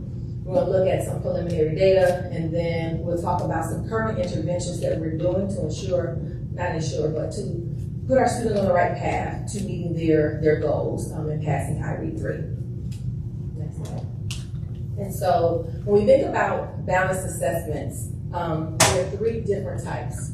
And generally, when we look at only annual data, it tells a story, but it's not the only story that we want to tell about how our students are doing. And I would just insert, I had an opportunity to be a part of a data conversation with a principal and a coach about a group of students that they were monitoring and tracking their progress over time. And this was just about a couple of weeks ago. And we were looking at our DIBELS data and how those students were doing. At the beginning of the year, they were indicated as being well below. Currently, they're still well below. However, when we dig into that data a little bit deeper, what we see is that the students are growing. It's just taking them a little longer to get those pieces that they need to move beyond well below into the other categories. There are many pieces that go into how data is assessed on a student. Oftentimes, student attendance is impacting how well a student does. Teacher attendance impacts how well a student does. Student wellness also impacts those things. And so we don't want one data set to tell the story about how well we are or are not doing. And we know from the outside that's the number that they look at, but we like to dig in deeper because there are moments to celebrate what is happening in a positive manner while realizing we still have a ways to go, okay? So I just wanted to say that, right? So looking at this balanced assessment system, you can go to the next slide. There are 3 different assessment types. The first one is that formative assessment, which generally happens in an ongoing manner, real time in a classroom. The teacher might be using exit tickets, observations, anecdotal data. Those are formative assessments that the teacher can use to pivot instruction in the moment to really support students, right? That's normally low stakes feedback. It might be a test or a quiz, things of that nature. Then we have summative assessment, which is what you were mentioning earlier about that annual data, where we're evaluating at the end of a term how well students did or did not do on something. And the last one, which is my favorite, is really that benchmark as well as that formative. Because what it tells me is I can monitor your progress over time at different points in time to see how well you're doing. So that student that I shared earlier, while yet and still they were still well below, they're making progress, right? They just need more time. Sometimes their gaps are a little bit wider than time allows. And so it's predictive. We can track growth. We can really see how well students are doing. This is what makes up all of the assessments that we utilize in the district, and we call that a balanced assessment system. If we only relied on summative, it tells a story, but it would really hinder our viewpoint on our district at large. Next slide. So what you see here are a list. This is not all. We have many assessments, many of which are mandated by IDOE. Others are teacher recommended, and then others are district recommended. And so we have bucketed out for you our summative, our benchmark, and our formative assessments that we use throughout the year. And we have an assessment calendar so that teachers are aware of when these assessments should be done, and then school leaders work with their teachers to do can't get that word out today, data analysis, keep tripping on that, throughout the year to really make those decisions about where we need to go. Next slide. So I'm going to talk to us first about our SAT data, right? So SAT is an assessment that is given in October as a pre-assessment, and then again in March for our 11th grade students at Westside. And what SAT assesses is evidence-based reading and writing, math, and then they get a summative score of about 1,600. They can get up to 1,600 on this assessment. Now I need to note for you that prior to 2023, this was optional for students, only if they were interested in going to college. But since 2023, it is now mandatory that every student in our district takes this assessment in 11th grade. That is important to note, because many of our students who did not see themselves as college didn't find it necessary to take this assessment. And so Mr. Scott has done a lot of work this year to really put some supports in place to really get our kids on track with SAT and the requirements of the assessment. Next slide. So what you're going to see here is our students that are meeting benchmark, okay? And so there's a reading and writing component as well as a math component. What's on the screen is our 2024 data, where we only had about 16.7% of our students meeting benchmark for reading and writing. And currently this year, we did demonstrate some growth. 21% of our students are meeting benchmark for reading and writing. Now, it's not where we want to be, but there is growth and movement in the right direction. Again, this was not a mandatory assessment, and so students' mindset around how they even perform on the test was impacted, right? How well they could or could not do, their belief system, their mindset. And so those are things we have been tackling this year in ongoing conversations with counselors and teachers at Westside. On this next slide, you're going to look at our math. We were at 1% in 2024, and we're now at 9% of our students meeting benchmark. Again, not where we want to be, but definitely an improvement in the right direction. And remember, this is 11th graders. Yes. And so when we think about our students matriculating through the district, as Dr. Stokes said, our cohort of students, we really want to look at how well they've been doing over time and showing readiness for this very rigorous assessment that they have to take in the 11th grade. You can keep going. One other assessment data set that I want to talk to us about tonight, and Dr. Stokes prefaced by talking about 4th grade promotion, is our iRead3 assessment. So I talked a little bit about this some months ago when we were discussing tutoring programs and things of that nature that we were going to provide for our students to provide support, intervention, enrichment, and acceleration for them. And so iRead3 is a mandatory assessment for 3rd grade. As of this year, it is now mandatory for 2nd grade students as well. Last year for 2nd grade, it was optional. And 3rd graders did have to take the assessment. However, there was not a requirement for summer school, which I'm going to talk a little bit about in a moment. And so again, beginning this year, all 2nd grade students had to take iRead3. And as Dr. Stokes said a moment ago, beginning this year, let me go back. Last year, third grade students had 2 opportunities to take the assessment, once in March and then again in the summer. This year, IDOE, probably about February, March, maybe January, don't quote me, announced that they were giving students a third opportunity to take IREAD 3. One, there's a window between May 12th through June 27th, which means we have an opportunity before they leave this school year to take opportunity 2 to prevent a certain number of students from going to summer school. What I do want to note is that all students who do not pass after the spring and the summer administration for third grade, they must be retained, which means they will have to go to third grade again next year. And I'll talk a little bit in a moment about good cause exemptions, because that's the only way a student that may not have passed to be promoted to the 4th grade. Students who do not pass, they have to continue to take IREAD 3 through 7th grade. 4th and 5th grade students who did not pass must attend summer school as well and take the assessment again in the summer. And I'll talk a little bit about summer school in a moment. Yes. At the board meeting, school board meeting that we had the other night, one of the things that was discussed is that the state has reverted back to the letter performance grade for the schools, and the IREAD results were a key part of those letter grades. I learned.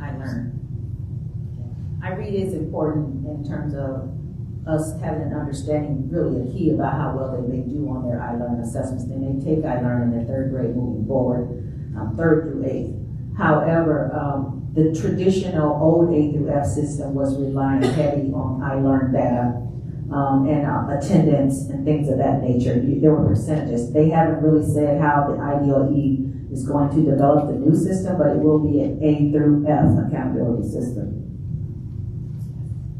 In IREAD 3, while iLearn assesses grade level content, IREAD 3 is assessing those foundational skills that students must have, which actually goes back to the curriculum adoption, ensuring that we have a robust curriculum that will meet those needs of those students. Additionally, a few months ago, IDOE also mandated that every student who is retained, they must have an individualized learning plan in the following school year. And so any student who did not pass, each school, each teacher, each classroom will have to have an individualized learning plan that must be implemented and monitored in the upcoming school year. Okay, next slide.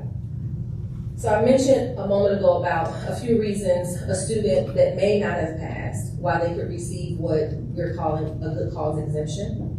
The first one is that the student has been retained for more than one school year, they can be passed on. The student has an intellectual disability, the student might be an EL, the student has received intensive tier 2 intervention for 2 or more years. Again, all of these things must be monitored and documented, which we can do in our Skyward student information system.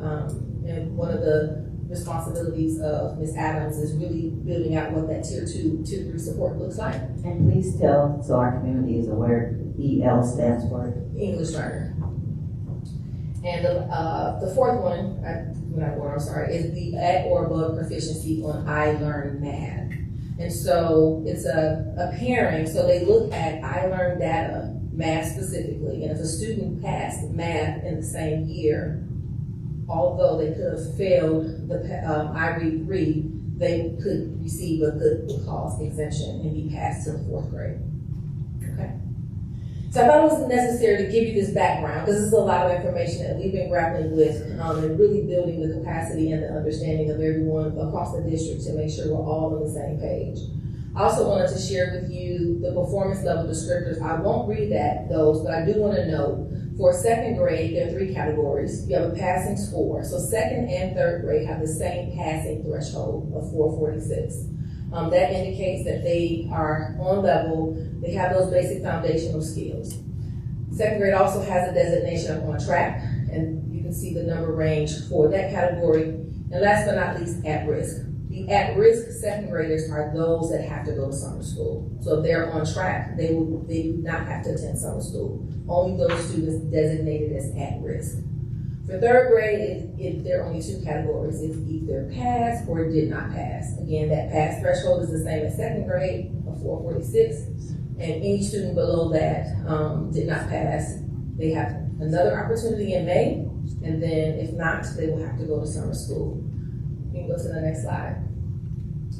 I thought it was also important to break down how IDOE calculates our data, which is why I said this data is preliminary. There's so many factors that go into our final number, which we don't get into July or August.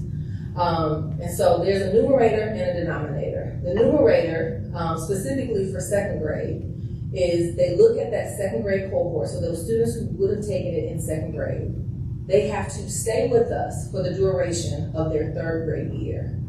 That's one category, okay? They took it in second, they have to, and they passed, they have to stay with us through the duration of their third grade year. Plus, the first time those students in their third grade year who pass, plus grade 3 students who pass in summer school and who stayed with us.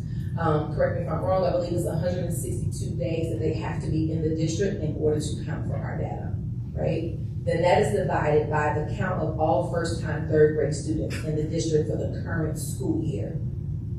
Okay, hopefully I didn't confuse you there. No, yeah, they have to be enrolled 162 days.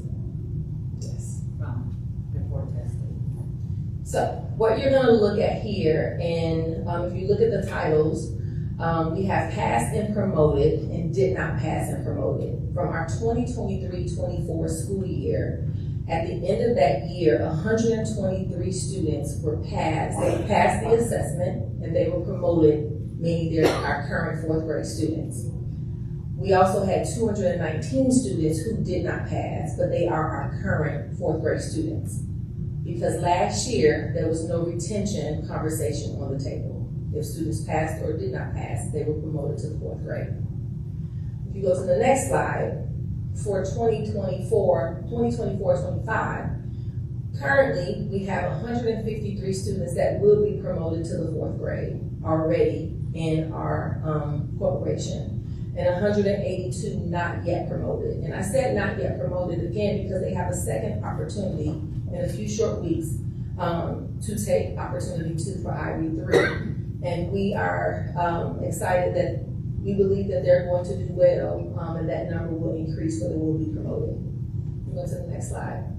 And so one of the ways that we have been supporting our students to do their best is for the last 7 or so weeks, and throughout the year, but these last 7 weeks after we got our data back, we reconfigured our support plan to really drill down to ensure that instruction and intervention in small group was being provided on a daily basis in alignment with what students needed to know. We had some students that were 1 point away, and unfortunately there was no rescoring, which meant if they had a 445, they have to retake it.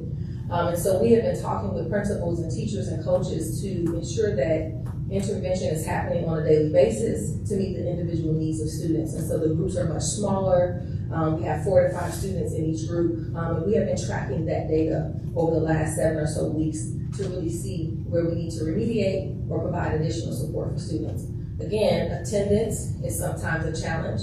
If students miss multiple days, they've missed bulk of instruction that may have happened to support those needs. And so summer school will be required, as I stated earlier, for all students identified at risk. We currently have 241 second grade students that must attend summer school. Third grade students, again, we'll have that final number after they take the assessment, June 23rd through 26th. They will have 3 weeks of summer school. Many of these students are already in our remediation cycle, but summer school will be scheduled for them in June at Glen Park. And then again, 4th and 5th grade students who did not pass will also need to attend summer school to retake the assessment. You go to the next slide. Now that was a lot. Any questions from you? Yes. All right, thank you for your comprehensive presentation. You definitely covered a lot. Just a few questions. One thing that you talked about, at least with the SAT test, that the principal, Mr. Scott, had put in some supports there. I'm just curious to know what those supports are to help the students in that respect with the SAT test. So embedded in their daily schedule is a SAT prep course where students go, so it's split between their lunch. So they'll have 30 minutes for lunch and the other 30 minutes they'll go to their SAT prep course where we utilize Edmentum as a tool and a resource. So teachers are in there to provide intervention, to provide small reconstruction to those students. And what we're going to talk a little bit about in a moment in a subsequent presentation will give you insight to where we're headed for next year to ensure that we get more students to passing and meeting benchmark on SAT. All right, thank you for that. In addition to that, I know part of I believe it was the vision, it talked about having students ready for entrepreneurship. I know that one of our school partners, Purdue Northwest, they have a 5-day entrepreneurship camp in June. If there are students in our Gary School Corporation who are interested, would you be the contact to pass on that information to try to get students in our district those benefits and resources? Yes, we just did a survey of all of our students in high school to identify what they're interested in. So we have that data and we can definitely support those students in applying for that. All right, thank you. Just a couple other questions. In addition to that, you talked about the requirements for summer school and how important that is. What do we do to ensure that parents make it a priority to make sure that their children are participating in the summer school program? So we have been in contact with parents. We have asked school leaders and staff to communicate using 3 different communication channels. We didn't want to solely rely on phone calls as the one means. So we are mailing out the notifications. We're also emailing the notifications. Our face liaison are speaking with them when they arrive. So we're using multiple modes of communication to ensure that they are aware. All right, thank you. Any other questions? I do have one other. I wanted to ask this. You brought up the individualized learning plans that would be a part of the ongoing process. Who would be the team that works with the families and the teachers to ensure that not only is this plan made, but it's also carried out? Can I speak to that before you share, Dr. Chartwell? When I first started Boots on the Ground, I don't know, 8-9 months ago, we met with, what's the group? Marian University. Marian University. I met with them and I explained before any of this even became a law that I wanted students to have their own individualized learning plan. Every kid, it didn't matter if you passed or didn't pass.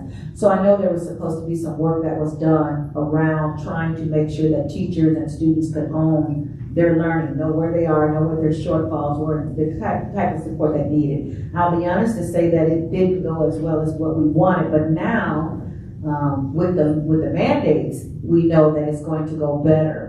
So if you want to go ahead and share now. Sure. So one of the pieces that we are working with schools this summer on is creating a team, what we're calling our MTSS team. And this team will be gathered, it will be principals, teachers, support staff, coming together to look at the resources, create the plans, and then track the plan over time. Because it's not just enough, it won't be enough to create the plan. We're gonna have to monitor the plan.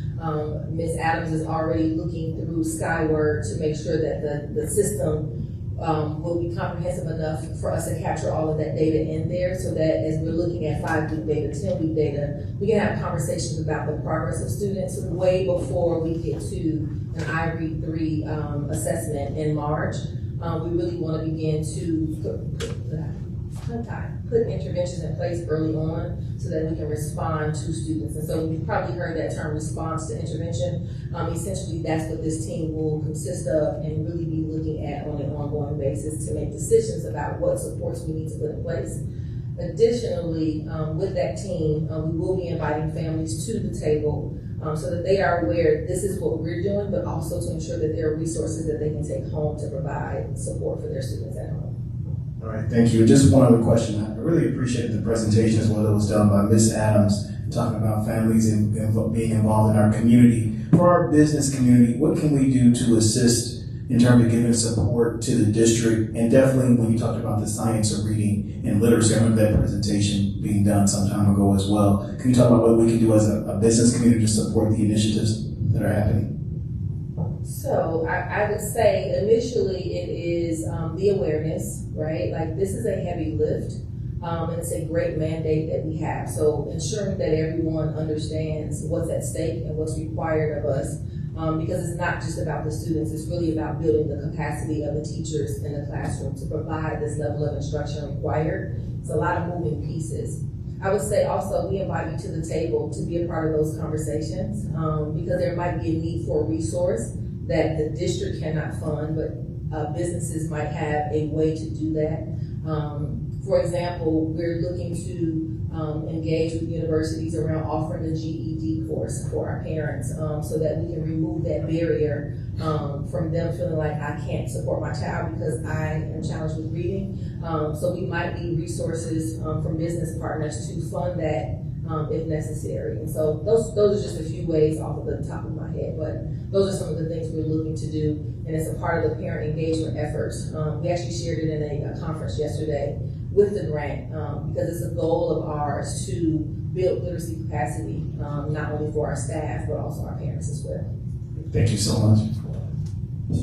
To piggyback on one of the observations from Attorney Irving, he spoke about the importance of making sure we have our families engaged and involved.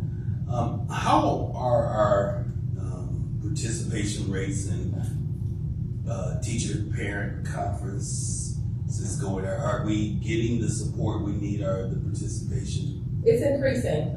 This last report card pickup, I came in right at the conclusion of the last one in October, so I didn't have that data. But I did have schools calculate or capture that data this year so that we would have numbers to really gauge, are we doing a better job with engaging with our families? And I'll be honest, some of our schools had over 50-60% of their parents to show up. It looks different in every school community for a variety of reasons. We're already thinking about what are the barriers to getting families into the setting. And so this year we offered a virtual option, and some of our parents did take advantage of that. So we're looking to do that more, but one of the, I believe in our district discussion, they discussed possibly needing to change the time frame because many of our parents work. And so it's during the school day, but we might need to extend it to an evening option so that we can get more parents out. So we are looking for multiple ways to engage with our families, but it did increase from October to. I certainly support whatever we can do to seek those best practices to get that participation, because that engagement is key. I will tell you that, this year when I talked to the team about allowing parents to digitally feed in, however they needed to, Facebook or whatever, and you don't really need a lot of time. You can actually give them a 10-minute slot and you'd be surprised how much information parents can glean. And they could be at work and just go take a break real quick, as long as they're on their time slot, and they can hear a lot. Thank you. You have me one more time. I'm going to invite my colleague. Okay, perfect. So, my last presentation, and I'll be out of your way. So we have been doing a lot of reflecting on what's happening in our schools and ways that we can better support our students at large. And so as we began to look at the new graduation requirements mandated by IDOE, I said that several times this evening, we have a charge at hand to ensure that our incoming freshmen can graduate on time. And I'll just start by saying, as a part of this discussion, right now, the way we currently do school, we would have to make summer school mandatory for our incoming freshmen because they would not graduate on time, okay? So I wanna just preface with starting there as we talk a little bit about our ideas of moving to block scheduling to support the new graduation pathways. We want our students to be able to compete globally with their peers across Indiana. And right now, they would be at a deficit, and we don't want that for our scholars. So, next slide. So these are the objectives we're gonna quickly go through. We're gonna talk a little bit about the graduation requirements, the differences between traditional and block scheduling, look at some of the limitations of traditional scheduling models and how it does not support the new graduation pathways, and then looking at some scheduling solutions that will support those diploma pathways. And so what we know is that the current landscape or the current graduation requirement poses several challenges for a traditional 7-period schedule, right?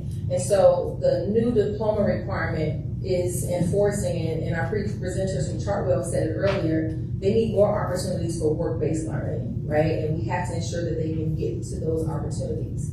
You can keep going. So when you look at on the screen, on the left-hand side, I guess I can use the, maybe, no? Okay, there we go. That is the current model that we're under. That's the current diploma that beginning their incoming freshmen, they automatically opt into the future New Indiana diploma. As you can see, they only have to have 40 credits now, but moving into the future diploma, they have to have 42 credits by the time they graduate. There are several things that increased or changed over the course of the diploma. And I won't read them all to you, but I do want to point out that students have, in the current model, they only need 6 credits for personalized electives. But now they will need 12 credits under the personalized elective. And so that big jump changed how we need to do school and how we look at our scheduling practices to ensure that they have opportunities to access those 12 credits. Additionally, under those 4 E's, enrollment, employment, enlistment, and entrepreneurship, they have the opportunity to get Honors Seal and Honors Plus Seal. Why is this important? This sets them up for college and college opportunities and resources for college just by obtaining these seals, okay? That's important to know. We want our students to have access to that. We do have copies of the diploma requirements on the table so that you can take it with you as the writing may review.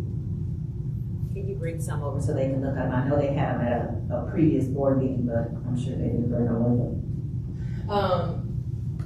You can take a deeper look at what's required for the Honors Seal and the Honors Plus Seal, but I just wanted to bring this to your attention as we center this conversation this evening. Next slide.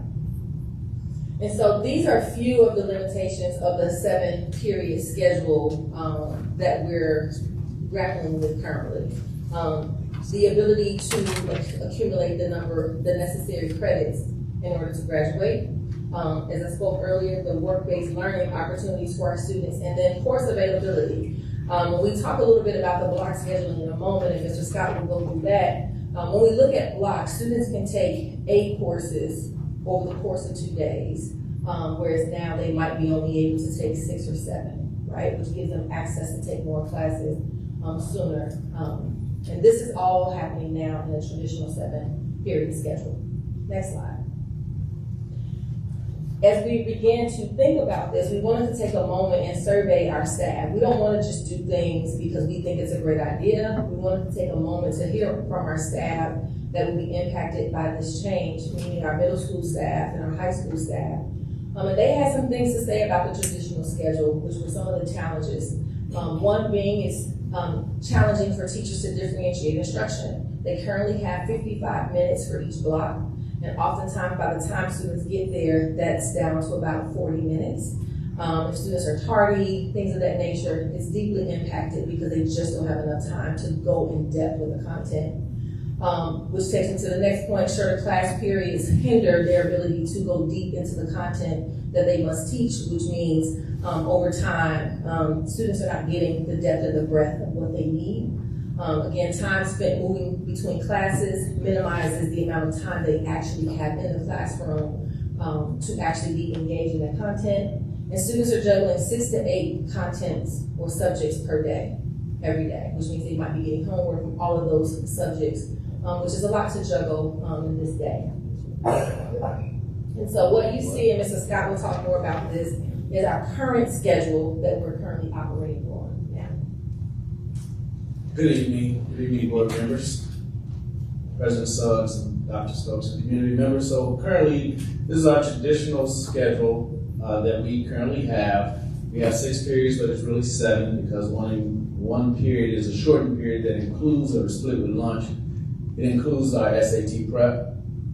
And I want to step back just a little bit in terms of some things that we did in preparing students for our SAT. We also looked at some small group and looked at those students who are our priority students within 200 points of benchmark, and really targeting those students while also supporting those that were a little bit further away from benchmark. And so our SAT prep is an identified time within their schedule in which they focus in on SAT. However, there are some limitations to a traditional schedule, and one thing I really want to highlight, as this was preliminary in terms of the new diploma requirements, and as we kind of looked at it, one thing that kind of stood out to me was the limitations that we currently lived under as we are moving towards more work-based experiences, offering students an opportunity to kind of front load and have things taken care of in the first 2 years of high school that would allow them access to the number of hours that you see under the Honor Seal and Honors Plus Seal. And many may know that many institutions in Indiana has now moved to a pre-admissions for students that are in our Honors Plus and Honors Seal. And so those students who obtain an Honors Plus Seal, they have pre-admissions to Indiana schools. And so that is essential for us to make sure that our students have access. And so as you look, some things that you will see, each period is kind of blocked in at 55 minutes. That includes a 30-minute lunch, an SAT prep, and as Dr. Treadwell spoke to, there's a lot of movement within this day that students have depending on grade level. Those students that do not matriculate over to the Career Center in their junior and senior year, we have to kind of fill their day after their required courses. And so they become fillers. They may be mandatory for graduation, but may not be focused on what students plan on doing post-secondary. Next slide, please. So some comparisons between traditional and block scheduling, just at a glance. Traditional, you can think of 6 to 8 periods per day, roughly 45 minutes to an hour each. Every class meets daily. And so as we kind of looked at and did some research into some block options, I'll just tell you, I started to nerd out a little bit in terms of options for students that are attainable. And so as we looked at a block, there's plenty of options that are available for block scheduling. A block schedule that we kind of landed on that works for our students, looking at their needs, is a rotating block, what we call an AB or blue-orange day, with a support day for students. And so when we look at frequency, I think it's important for students to see their teachers. And I think it's important for students, especially as they transition into high school, to get into a routine. And so what we looked at, if you can transition to the next slide, in terms of transitioning from our traditional schedule into a blue-orange AB day for students where their periods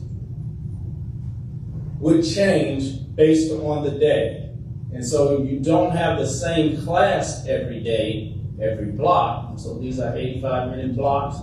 However, you will see your teacher 3 days a week for each class. Wednesday is the time in which classes can meet for enrichment, support, tutoring. It is a 45-minute period of time that teachers can have small group and really support students in that class after they've met in their longer block sessions. And so this afforded our students opportunities to still matriculate over to the Career Center in their 11th grade year and their 12th grade year, but still, as they have completed many of the requirements on that first portion of the graduation requirements, obtain those 42 credits, then they have time for the work-based experience that the Honor Seals and Honors Plus Seals require.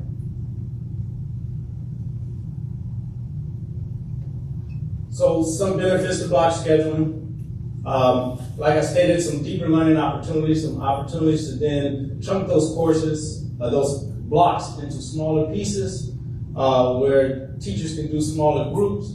There's some enrichment, acceleration, and intervention that can take place in an identified intervention, enrichment, and support block within a student's week, within a student's school day that does not extend the school day for students, which many students see as sometimes a punishment, that I'm extending the day because I'm struggling in a particular course. It also reduces the cognitive load and overload for some students. And as we think of students who are on our college track, who may be in more extensive AP and dual credit courses, they need time. And many students have expressed that they feel rushed and they feel overbearing with the workload that they have. And so what the block schedule models is similar to what they will see in their post-secondary careers and as they matriculate on institutions and colleges. Additionally, some benefits to block scheduling are improved attendance and behavior, and especially as it relates to the frequency at which you may see a particular class in a particular day. And it enhances teacher and student relationships because it allows that time between and allows teachers to have those small groups where they really build relationships with students to help them accelerate and to help them be enriched and supported. And then overall, some increased academic performance for students in particular classes. One portion of this schedule I did want to highlight, and I'll step back to it. In green, there's an advisory, and that was something that we wanted to highlight. We wanted a period where all students landed, every student in the building was in a place with a trusted adult, and we can support them with some SEL support that students need, speakers. We can target our FAFSA completion. We can also look at our credit recovery. We can also look at some SAT remediation and SAT supports, targeting our priority students, and also looking at, during that advisory time, having a time where we have a common message that goes out to all students within the building. So some things that we need to consider as we shift, it is some professional learning for some teachers will be needed into what do I do with the additional time? How do I do small group effectively? How do I provide some support for students? Additionally, some focus on instructional design and looking at those lesson plans and that planning. How do I chunk this time? How can I now cover more content? What does projects look like? What do I do on that Wednesday time when I have my enrichment and support? And then teacher collaboration, I think, is really important because during that time, as we team teach, I may have a colleague that is supporting some students in a certain content that I am teaching. And so being able to have collaborative PLCs where we look at what's best for students and how do we support those students. I do thank you. Any questions? I have one question. Well, actually, I have questions. In regards to the traditional and versus the blocked, when we are measured as far as student instruction time, is there minimum times by IDOE that a student has to be under supervised instruction? And if there are, how does the two different traditional versus block compare? Are we losing some of that student instruction time? And I do apologize. He's talking about the seat time. There used to be a law about required seat time. I think that's what he's asking me about. Okay. So we did look at instructional minutes and looking at how many instructional minutes is encompassed in a student's day in a week, given the traditional and given the block. Okay. And so we're looking at a difference of about 50 minutes of instructional time and 10 minutes per day that we're looking at gaining.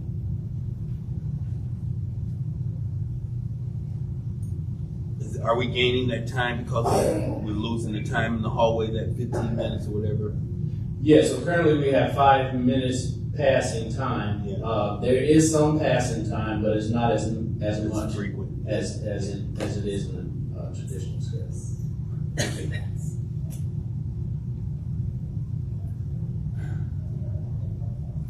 I do have a question, if I might. On your block schedule, how did that impact your SAT prep? Because on the other schedule, it was like a half hour. So our SAT will land in our advisory periods, as well as Wednesday. And so what you may notice is that advisory is the same time every day, and it happens every day. And so our SAT prep, it will be encompassed in our advisory, but the fact that it's advisory allows us to do some other things during that time. And so, just sometimes working on our SAT skills with students can become repetitive, and so allowing some other things to take place within that week. And so it may be a 3-day-a-week SAT prep while we work on some SEL skills and support students in other ways. Can you please tell everyone what SEL is? I know you know, but. I'm sorry, it's social emotional learning.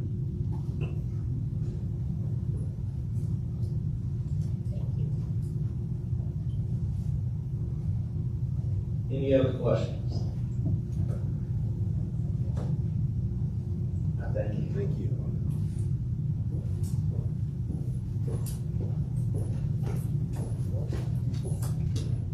Okay, we're going to move to item 9 on our agenda, board reports and communications. I'd like to open up for our board members' opportunity to share. Mr. President, I do have a couple of things, and I know you can't hear Dr. Allen really well, so I agreed to give a couple of her words that she wanted to present this evening. So she did want me to report to you that the library has partnered with the Gary Community School Corporation to be at the kindergarten roundup on Wednesday, May 14th, and the Power Parent Conference on May 31st at Westside Leadership Academy to sign up families for library cards. Also, and I would like to just chime in on this as well. We want to continue to offer prayers to the families of Mr. Richard Watkins, Ms. Cheeks, and Mr. James Piggy, who was he was with the schools for several years, several decades, I might say. So just continue to offer prayers for them, and a special thanks and appreciation to all Gary Community School Corporation teachers. Additionally, I just wanted to make a few comments about the program last week where the auditorium was renamed to the Mark Spencer Westside Theater Guild. What a wonderful honor for him. But also, I think that the opportunity, again, it's always just a joy to see all the students. I mean, they are so talented with the dancing, the singing. They're just really talented young people. And the speaking. I mean, I'm just amazed at how well some of them present in public. I mean, I used to be scared to death to get up and speak. So I know that those kids do quite well with that. And also, I just thought the fireside chat sort of theme with Bernice King was really great because it gave us an opportunity to see her in a different light, not what we see on television. But also what I was impressed with was the fact that she shared her experience growing up and the trauma that she experienced, and you know how she kind of got off track a few times. And I think it's sometimes nice for our students to hear that even the best of us can get off track, but we can regroup and continue to do more and better and to become great people and great leaders in our community. So I was really pleased with that. So I was happy to be there. Have any comments? Well, I just had a couple of comments. One, first of all, Tuesday night we did have our regional school board meeting. I just want to let Dr. Stokes know that because of her keen observation that the presentation has been changed for the rest of the state. And so she caught the fact that the under the new law, property tax revenue, our revenue has to, our operating fund revenue and any referendum revenue has to be shared with the charter school with at least 100 students and at least 2% of ADM. And Dr. Stokes caught the "and" part that was left out of the presentation that was given to us. And so now it's being changed to, so the rest of the state, as they hear. We need law schools to think they don't have to get 2% now, will we? No, we don't. And so it's definitely want to give her kudos for that. And then, I want to thank Senator Spencer for his presentation on the new laws that are coming about. And as we heard tonight, and we heard Tuesday night, there were 87 new laws dealing with education this year alone. Did y'all hear that? 87. 87. And so, that is funding, that is educational mandates, and different things like that. And so it is, one, it's a lot to stay on top of. And I just want to thank Dr. Stokes and her team for staying on top of that and keeping us abreast of everything that's going on. But as Senator Spencer said, we need to be proactive in letting the state know how we feel about certain laws and proposals that they're coming up with. And then lastly, I appreciate the push to improve, upgrade, and bring in new technology. So, I thank Mr. Richards, Dr. Nichols, Colonel Ligon. That is, we know that it's not the future, it's now. It's, when you start talking AI, because it is AI, not A1.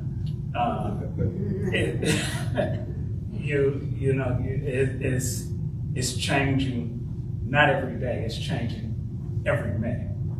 And so we have to stay on top of that. And to be perfectly honest, I was a student here at the Career Center. I graduated back in 1985. I was a computer programming student here. And I came here for 2 years. The 2 years that I spent here in computer programming classes were equivalent to my first year at Purdue University. And you don't know how that makes it so much easier to transition from high school to college. A college with 35,000 students. And, you're lost like a deer in headlights. But then you walk in and they're doing stuff that you did in high school. And so that helps tremendously.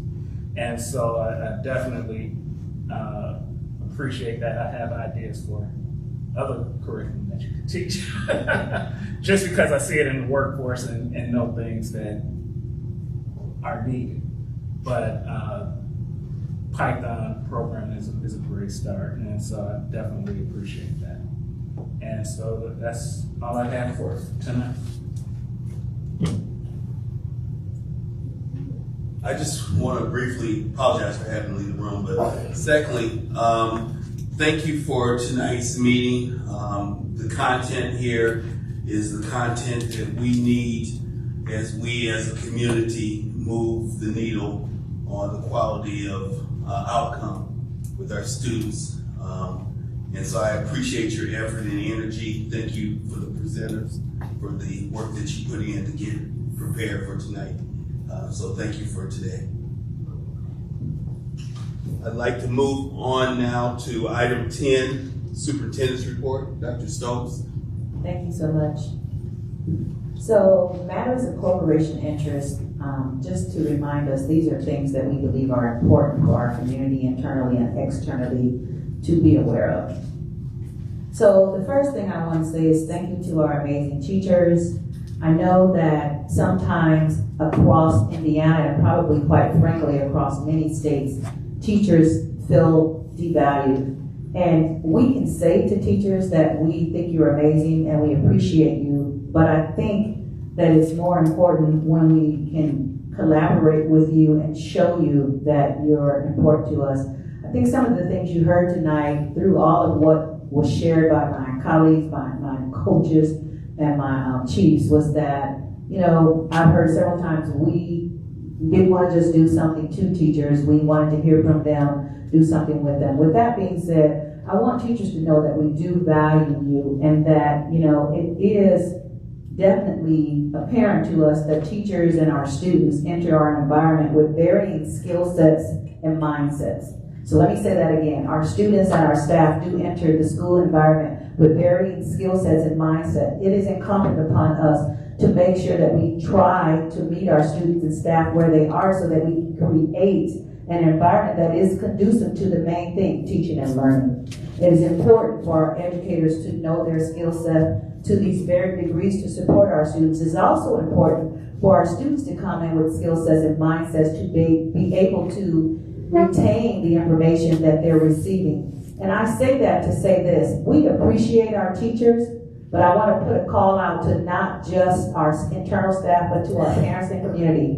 Parents, when you send your children to school, we believe that you are believing that you're sending us the best student every single day. But we ask you to please help us help your students show up with a mindset ready to learn so that we can increase their skill set. It really does. I know people hear me saying it, but it does take you, me, it does take all of us. We can't do this by ourselves. Teachers can't do this by themselves. We appreciate our teachers, but I believe we can show more appreciation if we can make sure our main thing, which is teaching and learning of our students, is supported by not just staff, students, parents, and community, but by all of us. So teachers, we appreciate you. I wanted to say that. The next thing I wanted to say is that 21st Century has an after-school program where they are going to be celebrating. I believe this is our middle school, so they want you to come join them for a fun, free day of gifts. It's May 15th, 2025 at the middle schools from 3:30 to 6 o'clock. And yes, there's food, fun, and activities. So please join the 21st Century after-school program as they celebrate at our middle schools. I wanted to read this to you because I think oftentimes we hear things that might not always be impressive about sportsmanship or things like that, but it's always important for us to hear something that is important. So I want to read something to you that came from Cliff Walsh, and you got to understand he is the assistant baseball coach at Marquette High School. He said, "I left the ball field last night feeling appreciative of the chance to share the field with your team," meaning the Gary Community Schools team. "The weather was terrible for a game with wind and cold. Your boys never gave in, never dropped their heads, and kept grinding till it was over. The head coach stayed positive during play and kept trying to encourage his boys. Playing the game of baseball is really hard. It's even harder when you have novice players and you have to play in terrible conditions. I was proud, let me repeat this. I was proud to share the field with your team and just wanted to share this with you, the coach and the boys. They might not realize it, but they are inspiring those that watch them. Good work over there at Gary Westside. See you next season. I think it's important sometimes for us to hear this. So thank you, Cliff Walsh, for sharing this with us. We really appreciate it. And then last but not least, we always like to give you a draft of things to come. I think it is pretty much routine. Do know that we will be coming back again with some information about our curricular needs and things of that nature. With that, I turn it back over to our board president. Thank you, Dr. Stokes, and appreciate that good news. I'll entertain a motion to adjourn. So moved. May I have a second? Second. All in favor say aye. Aye. Meeting's adjourned. Thank you for your attendance here. We appreciate your support.